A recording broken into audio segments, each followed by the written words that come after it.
Hello everyone, कैसे हैं आप लोग। उम्मीद करते हैं आप सब अच्छे होंगे। आज की इस वीडियो में हम पढ़ने वाले हैं क्लास 10th एसएसटी का ज्योग्राफी बुक से chapter number 7 lifelines of national economy. ठीक है, यहाँ पे एक वर्ड है लाइफलाइंस। लाइफलाइंस का मतलब क्या होता है?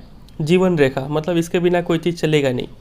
तो हमारे नेशनल इकोनॉमी का कुछ लाइफलाइंस है, वो 3 लाइफलाइंस हम इस चैप्टर में पढ़ने वाले हैं। वो तीनों लाइफलाइंस क्या है? सबसे पहला है ट्रांसपोर्ट, दूसरा है कम्युनिकेशन और तीसरा है ट्रेड। तो ट्रांसपोर्ट, कम्युनिकेशन, ट्रेड, ये 3 लाइफलाइंस के बारे में हम इस चैप्टर में पढ़ेंगे डिटेल में। ठीक है, चलिए स्टार्ट करते हैं। सबसे पहले एक बेसिक इंट्रोडक्शन देख लेते हैं। लिखा है कि हम अपने डेली लाइफ में कई सारे मटेरियल्स यानी गुड्स और सर्विसेज का इस्तेमाल करते हैं। ठीक है, तो इनमें से कई सारे गुड्स एंड सर्विसेज ऐसे होते हैं जो हमारे आसपास यानी इमीडिएट सराउंडिंग्स में मिल जाते हैं। ठीक है, और कई सारे गुड्स एंड सर्विसेज ऐसे भी होते हैं जो हमारे आसपास नहीं मिलते हैं, हमें किसी दूसरे जगह से यानी अदर प्लेस से मंगवाना पड़ता है। ठीक है, अब यहाँ पे हमें 2 वर्ड समझना होगा। एक है डिमांड लोकेशन और दूसरा है सप्लाई लोकेशन।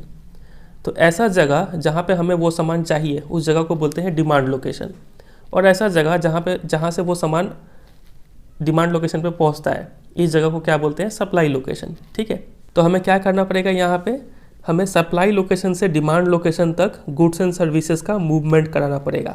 ठीक है, और ये मूवमेंट कराने के लिए हमें किस चीज़ का ज़रूरत पड़ेगा? ट्रांसपोर्ट का ज़रूरत पड़ेगा। बातें गहराई को समझ रहे हैं? और ये ट्रांसपोर्ट करवाता कौन है? तो कुछ लोग, सम पीपल इसमें इंगेज्ड होते हैं जो इस मूवमेंट को करवाते हैं। ठीक है, मतलब जो ट्रांसपोर्ट करवाते हैं उन लोगों को क्या कहा जाता है? उन लोगों को ट्रेडर्स कहा जाता है। तो ट्रेडर्स का फंक्शन क्या हो गया? ट्रेडर्स ऐसे लोग होते हैं जो किसी भी प्रोडक्ट को कंज्यूमर तक पहुंचाते हैं। किसका हेल्प से? ट्रांसपोर्ट या फिर ट्रांसपोर्टेशन का हेल्प से। समझे कि नहीं समझे यहाँ तक? चलिए, तो हम यहाँ पे एक चीज़ बोल सकते हैं कि the pace of development of a country depends upon the production of goods and services as well as their movement over space. किसी भी कंट्री का जो डेवलपमेंट है वो किस स्पीड से हो रहा है वो 2 चीज़ पे डिपेंड करेगा। पहला चीज़ क्या है? Production of goods and services, कितना गुड्स एंड सर्विसेज प्रोड्यूस हो रहा है उस कंट्री में, और दूसरा चीज़ है उस गुड्स एंड सर्विसेज का मूवमेंट कितना स्पीड से हो रहा है। तो जितना स्पीड से हम ये दोनों चीज़ करेंगे उतना ही स्पीड से कंट्री का डेवलपमेंट भी होगा। बातें गहराई को समझ रहे कि नहीं समझ रहे हैं? चलिए समझ रहे हैं, आगे मूव करें। फिर यहाँ पे कंक्लूडिंग स्टेटमेंट लिखा है कि therefore efficient means of transport are prerequisite for fast development. Prerequisite मतलब प्री कंडीशन, ये आपको फुलफिल करना पड़ेगा तो ही आपको फास्ट डेवलपमेंट मिलेगा। तो अगर हम फास्ट डेवलपमेंट करना चाहते हैं तो हमें क्या करना पड़ेगा? इफिशिएंट मीन्स ऑफ ट्रांसपोर्ट लाना पड़ेगा। समझे कि नहीं समझे? अब ये लाइन काफ़ी इंपॉर्टेंट है जो येलो से हाईलाइट किया हुआ है, इसके ऊपर क्वेश्चन बनता है। आपसे पूछेंगे एग्जाम में कि efficient means of transport are prerequisites for fast development, express your views in favour of this statement. आपको बोलेंगे इस स्टेटमेंट को सपोर्ट कीजिए, तो आपको ये सारा बात लिखना पड़ेगा। समझे कि नहीं समझे? समझे। चलिए आगे मूव करते हैं। अब सवाल आता है हमारे सामने कि ये जो गुड्स एंड सर्विसेज है इसका मूवमेंट हम कहाँ से करवाएंगे? तो अर्थ में 3 चीज़ ही है, एक है लैंड, एक है वाटर और एक है एयर। तो हम इन तीनों ही चीज़ों से किसी भी गुड्स एंड सर्विसेज का मूवमेंट करवा सकते हैं। ठीक है, तो इसी के बेसिस पे जो ट्रांसपोर्ट है वो भी, उसको भी 3 कैटेगरी में डिवाइड किया गया है। एक होता है लैंड ट्रांसपोर्ट, एक होता है वाटर ट्रांसपोर्ट और एक होता है एयर ट्रांसपोर्ट। अगर हम गुड्स एंड सर्विसेज का ट्रांसपोर्ट लैंड के थ्रू कर रहे हैं तो वो कहलाएगा लैंड ट्रांसपोर्ट, उसी तरीके से वाटर ट्रांसपोर्ट है, उसी तरीके से एयर ट्रांसपोर्ट है। यहाँ पे मीन्स ऑफ ट्रांसपोर्ट को एक चार्ट के जरिए दिखाया गया है। देखिए, एक होता है लैंड ट्रांसपोर्ट, एक होता है वाटर ट्रांसपोर्ट और एक होता है एयर ट्रांसपोर्ट। ठीक है, जैसा कि हमने यहाँ पे पढ़ा। अब इसको भी सब कैटेगरी में डिवाइड किया गया है। लैंड ट्रांसपोर्ट क्या क्या होता है? तो रोडवेज़ हो गया, रेलवेज़ हो गया, पाइपलाइंस हो गया, ये सब लैंड ट्रांसपोर्ट के अंदर आते हैं। फिर वाटर ट्रांसपोर्ट भी 2 टाइप का होता है, एक होता है इनलैंड और एक होता है ओवरसीज़। ठीक है, इनलैंड का मतलब कंट्री का अंदर वाला इलाका में और ओवरसीज़ मतलब कंट्री का बाहरी इलाका में। ठीक है, और एयर ट्रांसपोर्ट में 2 आता है, डोमेस्टिक एयरवेज और इंटरनेशनल एयरवेज। डोमेस्टिक भी 2 टाइप का, एक पब्लिक वाला और एक प्राइवेट वाला। ठीक है, सबको स्टडी करेंगे हम लोग। तो आप इस चार्ट को अच्छे से दिमाग में बैठा लीजिएगा क्योंकि इसके ऊपर भी क्वेश्चन बन जाता है। एक बार CBSE 2020 में एक क्वेश्चन पूछा गया था। देखिए, बोलेंगे complete the following table with appropriate terms in place of A and B. तो ये वही चार्ट है, बताइए ए और बी में क्या क्या होगा। तो लैंड है, रोडवेज, रेलवेज और क्या होगा यहाँ पे? लैंड में आता है पाइपलाइंस। ठीक है, वाटर ट्रांसपोर्ट में इनलैंड वाटरवेज हो गया और एक कौन सा हो जाएगा?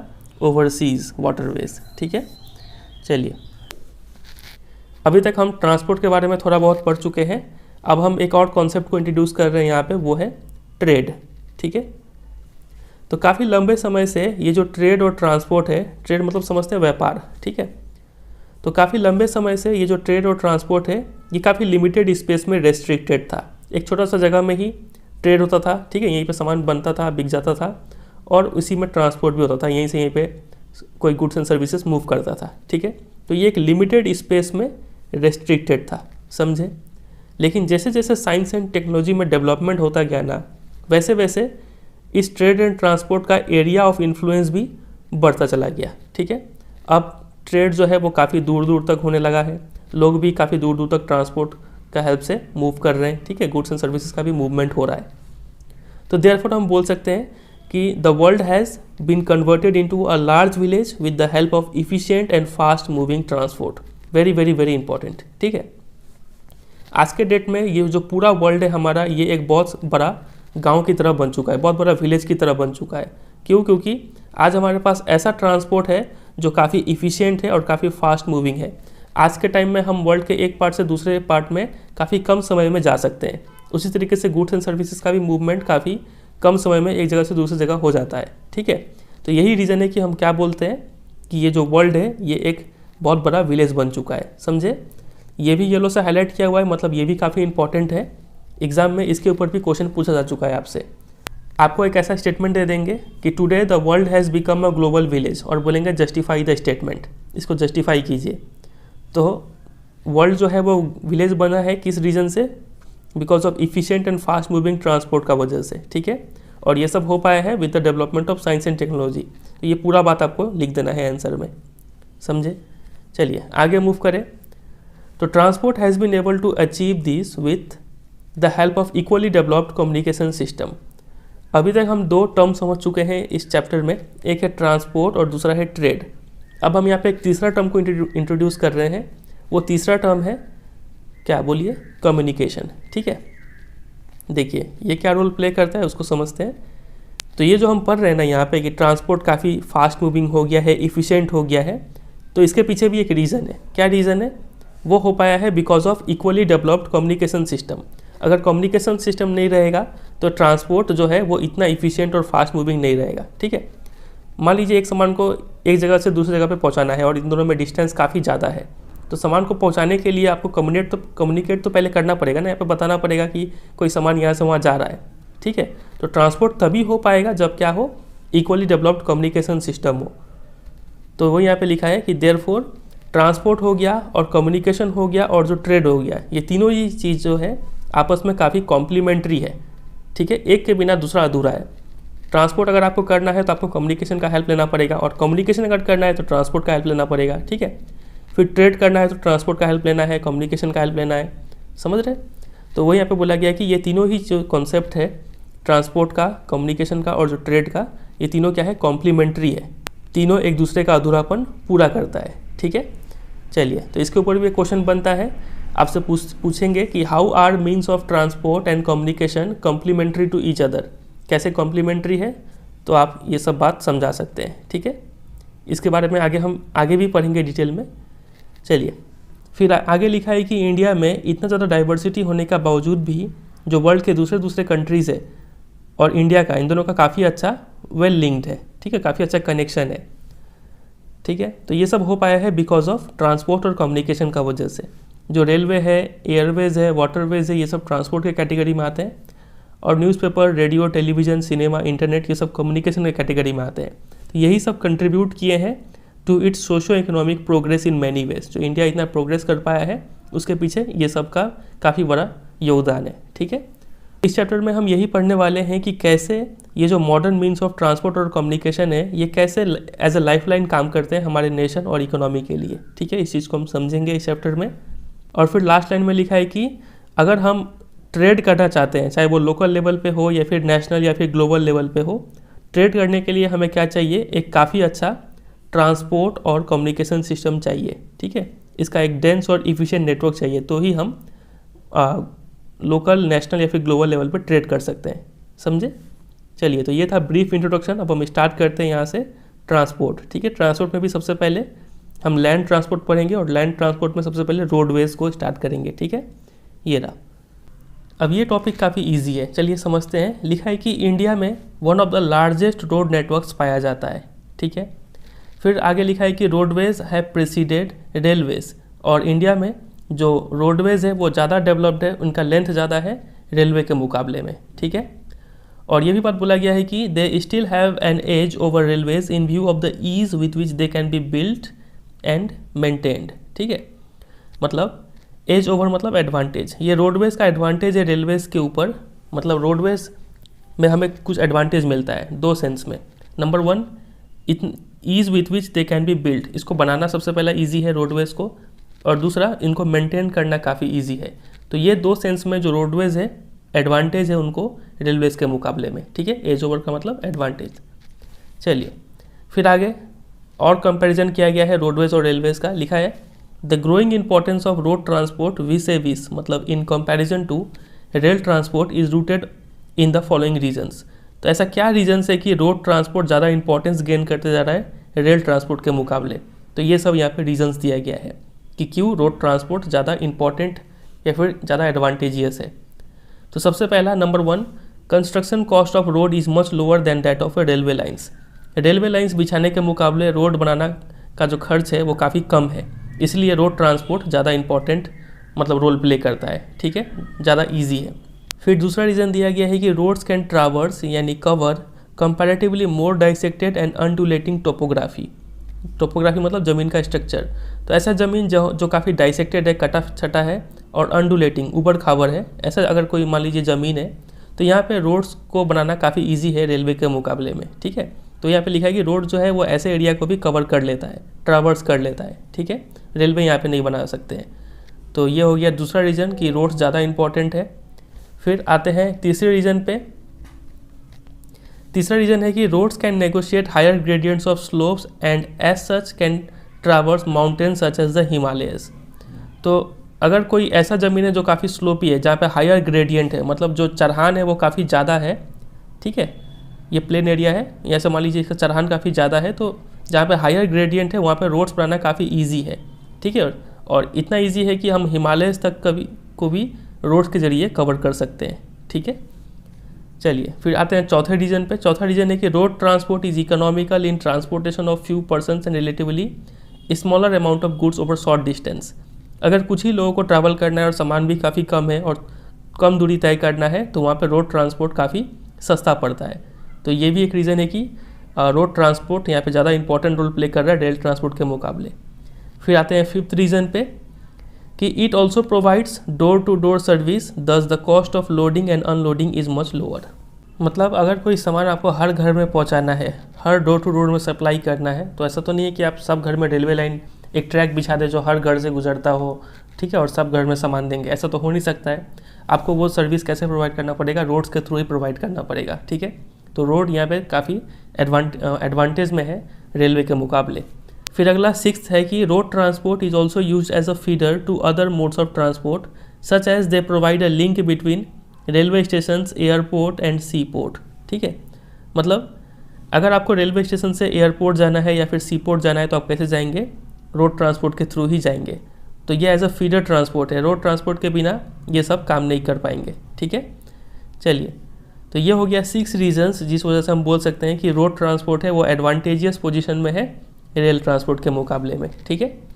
चलिए अब बात करते हैं रोड्स का क्लासिफिकेशन। रोड्स को 6 क्लासेस में डिवाइड किया गया है on the basis of their capacity, ठीक है। वो 6 क्लासिफिकेशन क्या है देखिए। Number 1 golden quadrilateral super highway, number 2 national highway, तीसरा है स्टेट हाईवे, चौथा है डिस्ट्रिक्ट रोड और पांचवा है अदर रोड और 6th है बॉर्डर रोड, ठीक है। इन 6 को स्टडी करेंगे। स्टार्ट करते हैं सबसे पहले वाले से, गोल्डन क्वाड्रिलेटरल सुपर हाईवेज। लिखा है कि गवर्नमेंट ने एक बहुत ही major road development project launch किया है जिसमें ये 4 सिटीज़ जो है दिल्ली, कोलकाता, चेन्नई, मुंबई, इन चारों को लिंक किया गया है, ठीक है। कैसे लिंक किया गया है, बाई 6 लेन सुपर हाईवे। आप इस पिक्चर में देख पा रहे हैं, इसको बोलते हैं 6 लेन सुपर हाईवे, ठीक है। इसमें 6 लेन है, मतलब 6 लेन से गाड़ियाँ जा आ सकती है, ठीक है। तो वो यहाँ पे लिखा है, यहाँ पे एंड दिल्ली का जरूरत नहीं था, पता नहीं क्यों लिखा हुआ है, इसको हटा देते हैं। अब पढ़ेंगे तो आपको समझ में आएगा कि the government has launched a major road development project linking Delhi Kolkata Chennai Mumbai by 6 lane super highway. ठीक है, इसको एक बार हम मैप में समझ लेते हैं। ये देखिए, यहाँ पे देखें तो सबसे पहले यहाँ पे है दिल्ली, ठीक है, और यहाँ पे है मुंबई, और यहाँ पे है चेन्नई, और यहाँ पे है कोलकाता। ठीक है, तो इन चारों जो सिटीज़ है इसको कनेक्ट किया जा रहा है 6 लेन सुपर हाईवे से।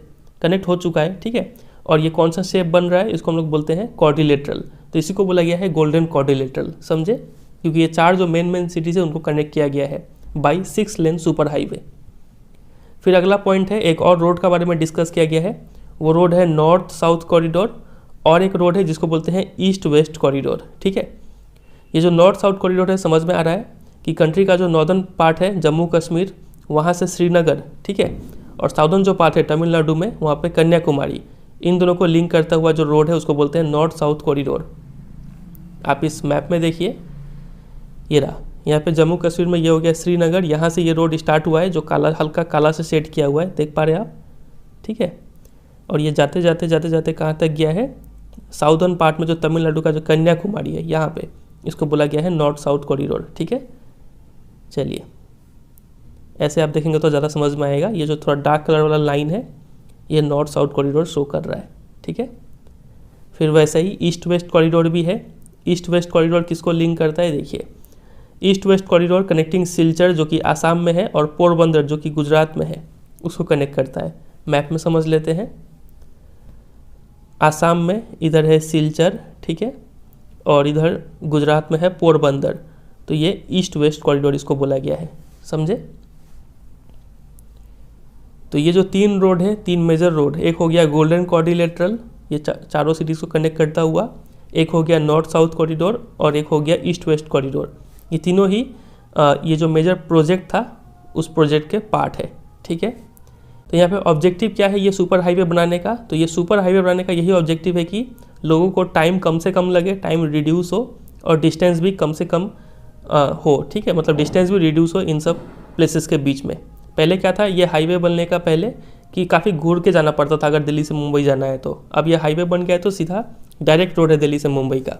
ठीक है, चलिए, फिर these highway projects are being implemented by the National Highway Authority of India.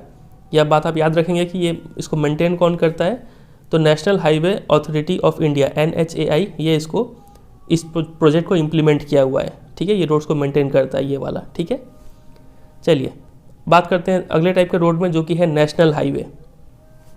National highway जो है वो कंट्री का एक्सट्रीम पार्ट्स को लिंक करता है। ये जो था गोल्डन क्वाड्रिलेटरल सुपर हाईवे, ये सिर्फ 4 मेन सिटीज़ को कनेक्ट करता है ना, इसके अलावा और भी तो बहुत सारे सिटीज़ हैं, तो उनको कौन कनेक्ट करता है, नेशनल हाईवे कनेक्ट करता है। ठीक है, इसको मेंटेन कौन करता है, ये नेशनल हाईवे को, तो नेशनल हाईवे को लेड और मेंटेन, बनाने और मेंटेन करने का काम CPWD करता है, सेंट्रल पब्लिक वर्क्स डिपार्टमेंट। याद रखिएगा यहाँ पे वर्क्स है। ठीक है, फिर इनका एक खास बात ये भी होता है नेशनल हाईवे का कि ये सब रोड्स जो है वो मेनली नॉर्थ साउथ और ईस्ट वेस्ट डायरेक्शन में रन करते हैं। आप इस मैप में अगर देखें तो इस टाइप के जो लाइन है वो नेशनल हाईवे रिप्रेजेंट कर रहा है विथ नंबर। ठीक है, तो आप देखेंगे ज़्यादातर जो नेशनल हाईवे है वो नॉर्थ साउथ डायरेक्शन में या फिर ईस्ट वेस्ट डायरेक्शन में ही आ रहा है। ठीक है, इस टाइप का है, वही बात यहाँ पे लिखा है। ठीक है, और फिर आगे लिखा है कि द हिस्टोरिकल शेरशाह सूरी मार्ग is called national highway 1 between Delhi and Amritsar. Delhi और अमृतसर को जो हाईवे लिंक करता है उसको नेशनल हाईवे 1 बोला गया है। ठीक है, नेशनल हाईवे का नंबरिंग किया गया है 1 2 3 4 करते आप यहाँ पे देख सकते हैं कि ये जो रोड बनाया गया है उसके ऊपर एक नंबर लिख दिया गया है, ये सब नेशनल हाईवे का नंबर है। तो अगर आपके पास पुराना बुक है तो उसमें दिया गया है कि कौन सा हाईवे, कुछ इंपॉर्टेंट हाईवेज़ का नाम दिया गया है नेशनल हाईवे का। ठीक है, तो ये नया बुक है जो 2021-2022 में प्रिंट हुआ है, इसमें उतना सारा नाम नहीं दिया गया है, आप सिर्फ इतना ही प्रिपेयर कीजिएगा। ठीक है, सिर्फ नेशनल हाईवे 1 के बारे में यहाँ पे लिखा गया है। ये हो गया नेशनल हाईवे। अब बात करते हैं स्टेट हाईवे के बारे में। स्टेट हाईवे पता ही है, स्टेट के अंदर बनता होगा। ये जो है ये roads linking a state capital with different district headquarters are known as state highway. ये मान लीजिए कोई एक स्टेट है, स्टेट का जो मेन कैपिटल है यहाँ पे रहा और इसमें कई सारा डिस्ट्रिक्ट होता है। ठीक है, तो उस डिस्ट्रिक्ट का हेडक्वार्टर होता है। ठीक है, तो स्टेट कैपिटल को डिस्ट्रिक्ट हेडक्वार्टर से जो रोड्स लिंक करता है उस रोड को क्या बोलते हैं, स्टेट हाईवे बोलते हैं। समझ गए। इसको कौन मेंटेन करेगा? तो स्टेट पब्लिक वर्क्स डिपार्टमेंट ये इसको कंस्ट्रक्ट और मेंटेन करती है, ठीक है। नेशनल हाईवे को कौन मेंटेन कर रहा था? CPWD, central public works department. ये गोल्डन कोऑर्डिनेटर को कौन मेंटेन करता है? तो national Highway Authority of India, ठीक है। चलिए, तो इतना ही बात आपको यहाँ से प्रिपेयर करना है। अब आ जाते हैं डिस्ट्रिक्ट रोड्स पे। ये रोड्स ऐसे होते हैं जो डिस्ट्रिक्ट हेडक्वार्टर को अदर प्लेसेस ऑफ डिस्ट्रिक्ट से कनेक्ट करते हैं। ये स्टेट कैपिटल, यहाँ पे बहुत सारे डिस्ट्रिक्ट्स है, तो डिस्ट्रिक्ट का जो हेडक्वार्टर है उसको जो डिस्ट्रिक्ट का अदर प्लेसेस में जो कनेक्ट करता है ना, ये सब रोड्स को क्या बोलते हैं? डिस्ट्रिक्ट रोड, ठीक है। इसको मेंटेन करते हैं जिला परिषद, ये बात आप याद कर लेंगे। और अगला रोड है अदर रोड्स। ये सब ऐसे रोड्स होते हैं जो रूरल एरिया में बनाए जाते हैं। ये रूरल एरिया के जो अलग अलग विलेजेस हैं उनको लिंक करता है टाउन्स के साथ, ठीक है, वो इस कैटेगरी में आते हैं। और इन सब रोड्स को बनाया जाता है किस योजना के तहत? प्रधानमंत्री ग्रामीण सड़क योजना, ठीक है। जो ग्राम का या फिर जो विलेज का जो अंदर का इलाका है उसको टाउन से कनेक्ट करता है ये रोड, ठीक है। चलिए, फिर अगला रोड्स पे आ जाते हैं, वो है बॉर्डर रोड्स। इसको कौन मेंटेन करता है? तो बॉर्डर रोड ऑर्गेनाइजेशन, शॉर्ट में BRO बोलते हैं। ये गवर्नमेंट ऑफ इंडिया अंडरटेकिंग है, ये इसको कंस्ट्रक्ट और मेंटेन करता है बॉर्डर रोड्स को, ठीक है। कंट्री का जो बॉर्डर इलाका है वहाँ पे ये रोड्स बनाया जाता है। ये ऑर्गेनाइजेशन को डेवलप किया गया था 1960 में, ताकि ये रोड्स बना पाए स्ट्रेटेजिक इंपॉर्टेंस एरिया में, खासकर से नॉर्दर्न और नॉर्थ ईस्टर्न जो बॉर्डर एरिया है वहाँ पे, ठीक है। ये रोड का बनने का बाद जो एसेसिबिलिटी है डिफ़िकल्ट टेरेन में, वो इलाके पे जहाँ पे पहले पहुँचना मुश्किल था, वहाँ पे अब थोड़ा आसानी से पहुँचा जा सकता है। और साथ ही साथ वहाँ का ये सब जो एरिया है इनका इकोनॉमिक डेवलपमेंट में भी काफ़ी हेल्प मिला है ये सब रोड से, ठीक है। तो इतना बात आप प्रिपेयर कर लेंगे इन 6 टाइप के रोड के बारे में। चलिए आगे मूव कर जाते हैं। फिर अगला टॉपिक है रोड्स का classification on the basis of type of material used, ठीक है। किस टाइप का मटेरियल से रोड्स बनाया जा रहा है उसके बेसिस पे रोड्स 2 टाइप के होते हैं। एक होता है मेटल रोड जिसको पक्का रोड बोलते हैं, और अनमेटल रोड्स जिसको कच्चा रोड भी बोलते हैं, ठीक है। मेटल रोड जो है यानी पक्का रोड, ये कैसे बनता है? सीमेंट से या फिर कंक्रीट या फिर बिटुमिन ऑफ कोयल, अलकतरा जिसको बोलते हैं, उससे भी बन जाता है ये मेटल रोड्स, ठीक है, पता ही है आपको। एंड देयरफॉर के बाद ये जो नया बुक है यहाँ पे कुछ मिसिंग है, ठीक है। ये कुछ और ही टॉपिक यहाँ पे कनेक्ट कर दिया गया है। इसको हम पुराने बुक से चेक किए तो यहाँ पे एक टॉपिक है रोड डेंसिटी, वो छूटा हुआ है और इसका भी कुछ पार्ट यहाँ पे मिसिंग था, ठीक है। तो आपके पास भी अगर ये सेशन वाला बुक है तो आपके बुक में भी ये थोड़ा मिस प्रिंटिंग देखने को मिलेगा। ये देयरफॉर के बाद इस बुक में मिसिंग है, इसको हम पुराने बुक से कवर करेंगे। ये देखिए, ये मेरे पास अब पुराना बुक है 2015-16 वाला। यहाँ पे देखिए देयरफॉर के बाद क्या लिखा है? Therefore these are all weather roads, unmetal roads go out of use in the rainy season. ये जो मेटल रोड्स है इनको हम ऑल वेदर रोड्स बोलते हैं, सभी वेदर में ये काम करता है। लेकिन जो अनमेटल रोड्स है यानी जो कच्चा रोड है ये रेनी सीजन में आउट ऑफ यूज़ चला जाता है, काम नहीं कर पाता है, ठीक है। तो ये इतना 2 पॉइंट आप प्रिपेयर करके रखेंगे मेटल और अनमेटल रोड्स के बारे में। ये पार्ट अगर आपके पास नया बुक है तो ये पार्ट आपके बुक में नहीं होगा, ठीक है। तो इसका आप स्क्रीनशॉट ले सकते हैं या फिर आप एक पेज में लिख के रख लीजिए। ये पूरा छोटा सा टॉपिक है रोड डेंसिटी। रोड डेंसिटी होता क्या है? तो लेंथ ऑफ रोड पर 100 square kilometre of area is known as road density. ये मान लीजिए 100 किलोमीटर स्क्वायर एरिया है, तो इस एरिया में कितना लंबा रोड बना हुआ है, तो इस रोड का लेंथ को ही क्या बोलेंगे? रोड डेंसिटी बोलेंगे। समझे कि नहीं समझे? समझे। अब इसका एक खास बात है कि distribution of road is not uniform in the country. पूरे कंट्री में हर जगह सेम अमाउंट ऑफ रोड नहीं मिलता है। किसी एरिया में रोड ज़्यादा है, किसी एरिया में रोड कम है। फॉर एग्जांपल अगर हम जम्मू कश्मीर में बात करें तो यहाँ पे रोड डेंसिटी सिर्फ 12.14 किलोमीटर है, और वहीं अगर हम केरला का बात करें तो यहाँ पे रोड डेंसिटी देखिए 517.77 किलोमीटर है। तो यहाँ पे काफ़ी हाई है, यहाँ पे काफ़ी कम है, ठीक है। ये बात आप याद रखेंगे। एग्जाम में क्वेश्चन पूछा जाता है कि स्टेट का नाम बताइए जहाँ पर रोड डेंसिटी काफ़ी कम है, तो आपको लिखना पड़ेगा जम्मू कश्मीर। और ऐसा स्टेट जहाँ पर रोड डेंसिटी काफ़ी ज़्यादा है तो केरला हो जाएगा, ठीक है। और अगर पूरा कंट्री का रोड डेंसिटी का बात करें तो ऑन एन एवरेज 142.68 किलोमीटर ये रोड डेंसिटी है, ठीक है। चलिए फिर आगे लिखा है कि जो इंडिया में रोड ट्रांसपोर्टेशन है ना, ये कई सारे प्रॉब्लम्स को फेस कर रहा है। कौन सा प्रॉब्लम से देखिए। नंबर 1, अगर हम ट्रैफिक और पैसेंजर्स को देखें, इनका नंबर्स को देखें, तो उस हिसाब से जो इंडिया में रोड नेटवर्क्स है वो इनएडिक्वेट है। ये पहला प्रॉब्लम है, ठीक है। रोड नेटवर्क जो है वो कम है। दूसरा, about half of the road, आधे रोड्स अनमेटल्ड है यानी कच्चे हैं, and this limits their usage during the rainy season. और हमें पता है अनमेटल्ड रोड्स रेनी सीजन में आउट ऑफ यूज़ हो जाते हैं, इनको यूज़ करना मुश्किल है, ठीक है, ये दूसरा प्रॉब्लम। तीसरा, जो नेशनल हाईवे है उनका नंबर्स भी काफ़ी इनएडिक्वेट है, इनको भी ज़्यादा होना पड़ेगा, ठीक है, ये तीसरा प्रॉब्लम हो गया। और चौथा, more over the roadways are highly congested in cities and most of the bridges and culverts are old and narrow. जो ज़्यादातर जो रोडवेज जो सिटीज़ में पाए जाते हैं वो काफ़ी कंजेस्टेड है, ठीक है, और जो ज़्यादातर ब्रिज और कल्वर्ट बने हुए हैं वो काफ़ी पुराने हो चुके हैं और काफ़ी सिकुड़े हुए हैं। तो ये सब प्रॉब्लम से जूझ रहा है रोड ट्रांसपोर्टेशन इन इंडिया, ठीक है, इसके ऊपर भी एग्जाम में क्वेश्चन बनता है। क्वेश्चन आपसे पूछेंगे कि what are the problems faced by the road transportation in India. तो ये 4 प्रॉब्लम्स आपको याद रखना है। इसके साथ साथ क्वेश्चन इसके ऊपर भी बनता है, आपसे बोलेंगे कि डिफाइन रोड डेंसिटी, तो ये रोड डेंसिटी का डेफिनेशन हो जाएगा। उसके बाद इसी में ऐड करेंगे कि what is the average road density in India. तो इंडिया का अगर बात करा जाए तो वो होगा 142.68। फिर name the states having the highest and lowest densities respectively. तो लोएस्ट है जम्मू कश्मीर में और हाईएस्ट है केरला में। इसके पीछे भी रीज़न है, जो जम्मू एंड कश्मीर का जो टोपोग्राफी है, जो टेरेन है वो काफ़ी माउंटेनियस है, तो यहाँ पे रोड्स कम है थोड़ा, और केरला चूँकि प्लेन इलाका है तो यहाँ पे रोड्स ज़्यादा है, ठीक है। चलिए, फिर एक क्वेश्चन यहाँ से भी बन जाएगा कि रोड्स का क्या एडवांटेज है रेलवे के ऊपर, ठीक है। तो ये जो हमने 6 रीजन्स देखा था ABCDEF, ये 6 रीजन आपको लिखना पड़ेगा। आपसे पूछेंगे कि why is road transport more useful than rail transport in India, give reasons. तो ये 6 रीज़न आपको लिखना पड़ेगा, ठीक है।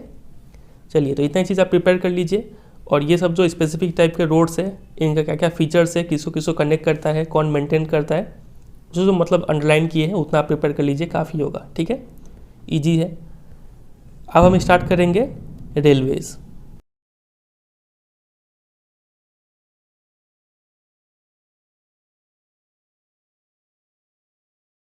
अब हम आते हैं दूसरे रोड ट्रांसपोर्ट पे, जो कि है रेलवेज़, ठीक है। देखिए, लिखा है कि रेलवेज़ क्या है, प्रिंसिपल यानी मेन मोड ऑफ ट्रांसपोर्टेशन है, सामान के लिए भी और पैसेंजर्स के लिए भी, ठीक है। Railways also make it possible for people to conduct multifarious का मतलब होता है different kinds of activities like business, sightseeing, pilgrimage along with transportation of goods over long distance.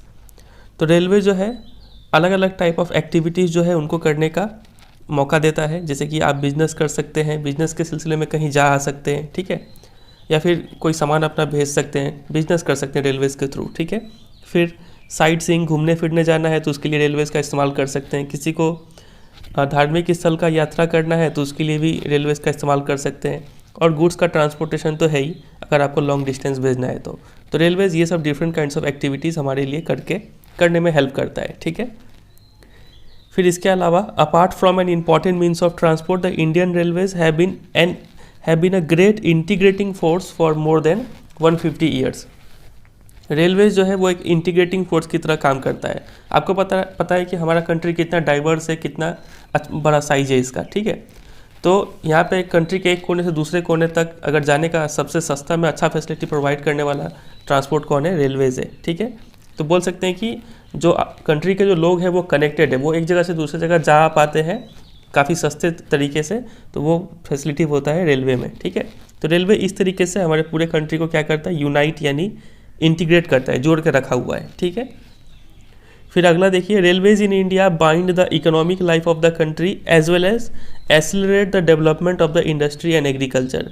Railways कुछ और भी फंक्शन परफॉर्म करता है। बहुत सारे लोगों का जो इकोनॉमिक लाइफ है वो रेलवेज पे डिपेंडेंट है, ठीक है। किसी न किसी डायरेक्ट या फिर इनडायरेक्ट तरीके से वो रेलवेज पे डिपेंडेंट है अपना रोजी रोटी को कमाने के लिए, ठीक है। इसके अलावा जो इंडस्ट्री है, एग्रीकल्चर है, ये सब भी रेलवेज पे डिपेंडेंट होते हैं, क्योंकि बहुत सारा सामान रेलवेज के थ्रू इधर उधर जाता है, ठीक है। रॉ मटेरियल्स कैरी करना हो गया, फाइनल प्रोडक्ट को सेल करना हो गया, ये सब काम रेलवेज के थ्रू होता है। तो ये सब क्या है, एडवांटेजेस है रेल ट्रांसपोर्ट का। कितना हो गया, 1 2 3 4, ये 4 एडवांटेज आप तैयार करके रखेंगे। इसके ऊपर एक क्वेश्चन बन जाता है, आपसे एग्जाम में पूछ लेंगे कि explain the importance of railway as the principal mode of transportation for freight and passengers in India. तो आपको ये सब बात लिख देना है, ठीक है। चलिए, फिर आगे कुछ यहाँ पे फैक्ट दिया हुआ है।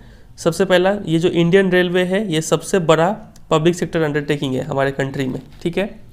इसके बाद सबसे पहला जो ट्रेन जो चला था वो कहाँ से कहाँ तक चला था, मुंबई से थाने के बीच में चला था 1853 में, ठीक है। और डिस्टेंस कितना कवर किया था, 34 किलोमीटर।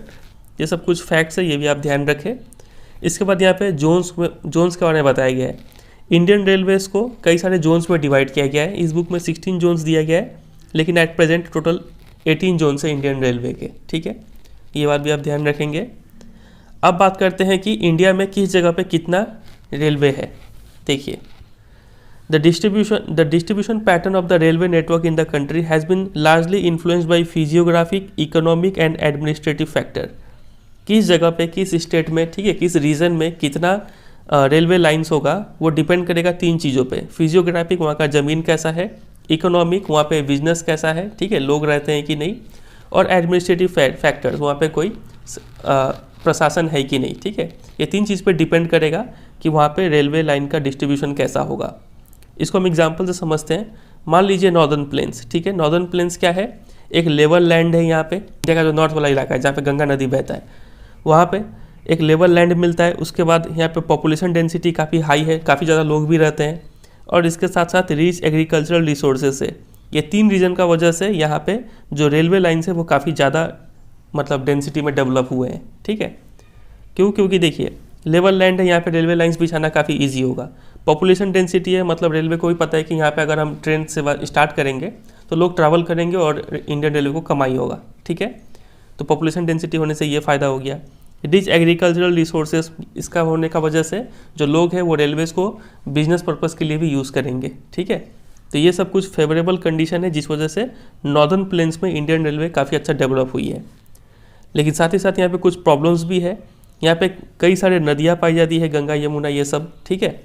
तो यहाँ पे जो इनका रिवर बेड है वहाँ पे क्या बनाना पड़ता है, ब्रिज बनाना पड़ता है नदी को क्रॉस करने के लिए। तो ये कुछ ऑब्स्टेकल है, ठीक है। ये हमने बात कर लिया नॉर्दर्न प्लेन्स का। आगे बात करते हैं पेनिनसुलर रीजन का। पेनिनसुलर रीजन समझते हैं, अगर आप मैप देखें, ये रहा, तो ये वाले पार्ट को पेनिनसुलर रीजन बोला जाता है, ठीक है। तो यहाँ पे काफ़ी ज़्यादा हिल्स पाया जाता है। तो वही लिखा है कि in the hilly terrains, terrain मतलब टाइप ऑफ लैंड, ठीक है। तो हिली लैंड जो है पेनिनसुलर रीजन में, वहाँ पे रेलवे ट्रैक्स को किसके थ्रू बनाया जाता है, जहाँ पे लो हिल्स है वहाँ पे, फिर जहाँ पे गैप्स हो गया, टनल्स हो गया, ये सब का हेल्प से यहाँ पे रेलवे ट्रैक्स बिछाया जाता है, ठीक है। अब हम बात करते हैं हिमालयन माउंटेन्स के बारे में। कहाँ है हिमालयन माउंटेन्स, तो इंडिया का नॉर्दर्न साइड, ये रहा, यहाँ पे है हिमालयन माउंटेन्स, ठीक है। और अभी जो हमने यहाँ पे देखा था ना, ये नॉर्दर्न प्लेन्स के बारे में, ये कहाँ पे है, तो जिनको पता नहीं, इसको बोला जाता है नॉर्दर्न प्लेन्स, ठीक है। चलिए, तो क्या लिखा है हिमालयन के बारे में, कि हिमालयन जो माउंटेन्स है ये भी काफ़ी अनफेवरेबल है रेलवे लाइंस को कंस्ट्रक्शन को लेके, ठीक है। क्योंकि यहाँ पे काफ़ी ज़्यादा ऊंचाई है, हाई रिलीफ है, फिर स्पार्स पॉपुलेशन भी काफ़ी कम है, तो रेलवे लाइंस बिछा के ज़्यादा फ़ायदा होगा नहीं। लैक ऑफ इकोनॉमिक अपॉर्चुनिटी, यहाँ पे बिजनेस अपॉर्चुनिटी भी काफ़ी कम है। तो ये 3 रीजन से हिमालयन माउंटेन्स में उतना रेलवे लाइंस डेवलप नहीं है, ठीक है। फिर आगे देखिए, likewise it was difficult to lay railway lines on the sandy plain of western Rajasthan. जो राजस्थान है उसका वेस्टर्न साइड में काफ़ी बलुई मिट्टी है, ठीक है, रेतीला है, तो वहाँ पे रेलवे लाइंस बिछाना काफ़ी मुश्किल है। फिर गुजरात में जो दलदलिया इलाका है, जो स्वयंपी रीजन है, वहाँ पे भी रेलवे लाइंस बिछाना काफ़ी मुश्किल है। मध्य प्रदेश, छत्तीसगढ़, उड़ीसा, झारखंड, इस सब का जो फॉरेस्टेड इलाका है वहाँ पे भी ट्रैक्स बिछाना मुश्किल है, ठीक है। इसके साथ साथ अगर हम बात करें वेस्टर्न घाट के बारे में, वेस्टर्न घाट को सह्याद्री बोला जाता है, ठीक है। तो इसको यहाँ पे भी अगर आपको रेलवे लाइंस बिछाना है तो ये भी आप कर सकते हैं थ्रू गैप्स और पासेस के थ्रू ही, ठीक है। जहाँ पे गैप है, 2 माउंटेन्स के बीच में अगर गैप है तो ये इसी के थ्रू रेलवे लाइंस आप बिछा सकते हैं, ठीक है। फिर हाल फिलहाल में एक कोंकण रेलवे को डेवलप किया गया है। कहाँ पे, वेस्टर्न कोस्ट में। कोंकण कोस्ट का अगर हम लोकेशन देखें मैप में, तो वो इस साइड है, यहाँ पे है कोंकण कोस्ट, ठीक है। तो यहाँ पे रेलवे लाइंस डेवलप किया गया है, इससे काफ़ी ज़्यादा एडवांटेज भी मिला है। देखते हैं क्या क्या मिला है, ये देखिए। In recent times the development of Konkan railway along the west coast, ठीक है, कंट्री का वेस्टर्न साइड में डेवलप हुआ है, has facilitated the movement of passengers and goods in this most important economic region of India. इससे passengers और सामान का मूवमेंट ईजी हो गया इस इलाका में। और इसके साथ साथ it has also faced a number of problems such as sinking of track in some stretches and landslides. Konkan railway में एक प्रॉब्लम भी फेस करना पड़ा कि यहाँ पे जो ट्रैक्स है वो डूब जाते हैं और कहीं कहीं पे लैंडस्लाइड हो जाता है, ठीक है। तो ये प्रॉब्लम्स यहाँ पे फेस करना पड़ा है। चलिए, तो ये छोटा सा टॉपिक था, इसके ऊपर क्वेश्चन कैसा बनता है वो देख लेते हैं, तब अच्छे से क्लियर होगा। आपसे एग्जाम में एक जनरल स्टेटमेंट देंगे ये वाला, बोलेंगे कि the distribution pattern of railway network in India has been mainly influenced by physiographic and economic factors. इसको बोलेंगे सपोर्ट कीजिए, support the statement with suitable examples. तो आपको ये सारा बात बताना पड़ेगा, ठीक है। पहले आप नॉर्दर्न प्लेन्स के बारे में बताएंगे, फिर पेनिनसुलर रीजन का हिली टेरेन्स के बारे में बताएंगे, फिर हिमालयन माउंटेन्स, फिर गुजरात, राजस्थान और ये सब इलाका, फिर वेस्टर्न घाट और फिर कोंकण रेलवे, ठीक है। फिर एक छोटा छोटा क्वेश्चन अंदर से भी बन सकता है, आपसे पूछेंगे कि list the factors which favour the development of dense network of railways in the northern plains. ये नॉर्दर्न प्लेन्स में इतना ज़्यादा रेलवे नेटवर्क्स डेवलप हुआ है, इसका रीज़न बताइए। तो लेवल लैंड है, पॉपुलेशन डेंसिटी हाई है, रिच एग्रीकल्चरल रिसोर्सेज है। ये तीन रीजन से यहाँ पे रेलवे नेटवर्क्स का डेंसिटी ज़्यादा है, ठीक है। चलिए, फिर अगला क्वेश्चन यहाँ से पूछ सकते हैं कि state reasons for sparse railway network in Himalayan region. तो हिमालयन रीजन में जो रेलवे नेटवर्क है वो काफ़ी कम है, उसका रीज़न बताइए। तो रीज़न वही है, फिर से हाई रिलीफ है, ठीक है, स्पार्स पॉपुलेशन है और लैक ऑफ इकोनॉमिक अपॉर्चुनिटी। ये तीन रीज़न है यहाँ पे रेलवे डेंसिटी काफ़ी कम है। चलिए, फिर कोंकण रेलवे का भी पूछ सकते हैं कि इसका एडवांटेज क्या है और प्रॉब्लम्स क्या है इसका, ठीक है। अब बात करते हैं कि पूरा जो इंडियन रेलवे है वो किन किन प्रॉब्लम से सफ़र कर रहा है। देखिए, rail transport suffer from certain problems. 3 problems यहाँ पे दिया गया है। Number 1, many passengers travel without tickets. ये सबसे बड़ा प्रॉब्लम है, इससे रेलवे का जो रेवेन्यू है वो कम हो जाता है। दूसरा, thefts and damaging of railway property has not yet stopped completely. जो रेलवे प्रॉपर्टी है, रेलवे ट्रैक हो गया, रेलवे का डिब्बा हो गया, उसका चक्का हो गया, ठीक है, ये सब का चोरी हो जाता है। बहुत सारे लोग टॉयलेट के जो मग होते हैं उसको भी चोरी कर लेते हैं। तो ये प्रॉब्लम्स भी है जो रेलवे फेस कर रहा है, ठीक है। इसके साथ साथ एक और तीसरा प्रॉब्लम है कि people stop the train, pull the chain unnecessarily and this cause heavy damage to the railway. लोग टाइम पास के लिए जो रेलवे में जो चेन होता है उसको खींच देते हैं और ट्रेन को रोक देते हैं, ठीक है। इससे ट्रेन का डिले भी होता है और काफ़ी सारा लॉस भी होता है, ठीक है। तो ये 3 प्रॉब्लम्स आप ध्यान रखेंगे। इसके साथ साथ कई जगह जब प्रोटेस्ट भी होता है तो लोग क्या करते हैं, रेलवे को स्टॉप कर देते हैं, रेलवे प्रॉपर्टी को डैमेज कर देते हैं। तो ये भी एक प्रॉब्लम है। चलिए, तो ये आप तैयार करेंगे। इसके ऊपर भी क्वेश्चन बनता है कि what are the problem faced by Indian railway, बहुत फेमस क्वेश्चन। तो ये 3 चीज़ आप ध्यान रखेंगे। अब आगे मूव करते हैं।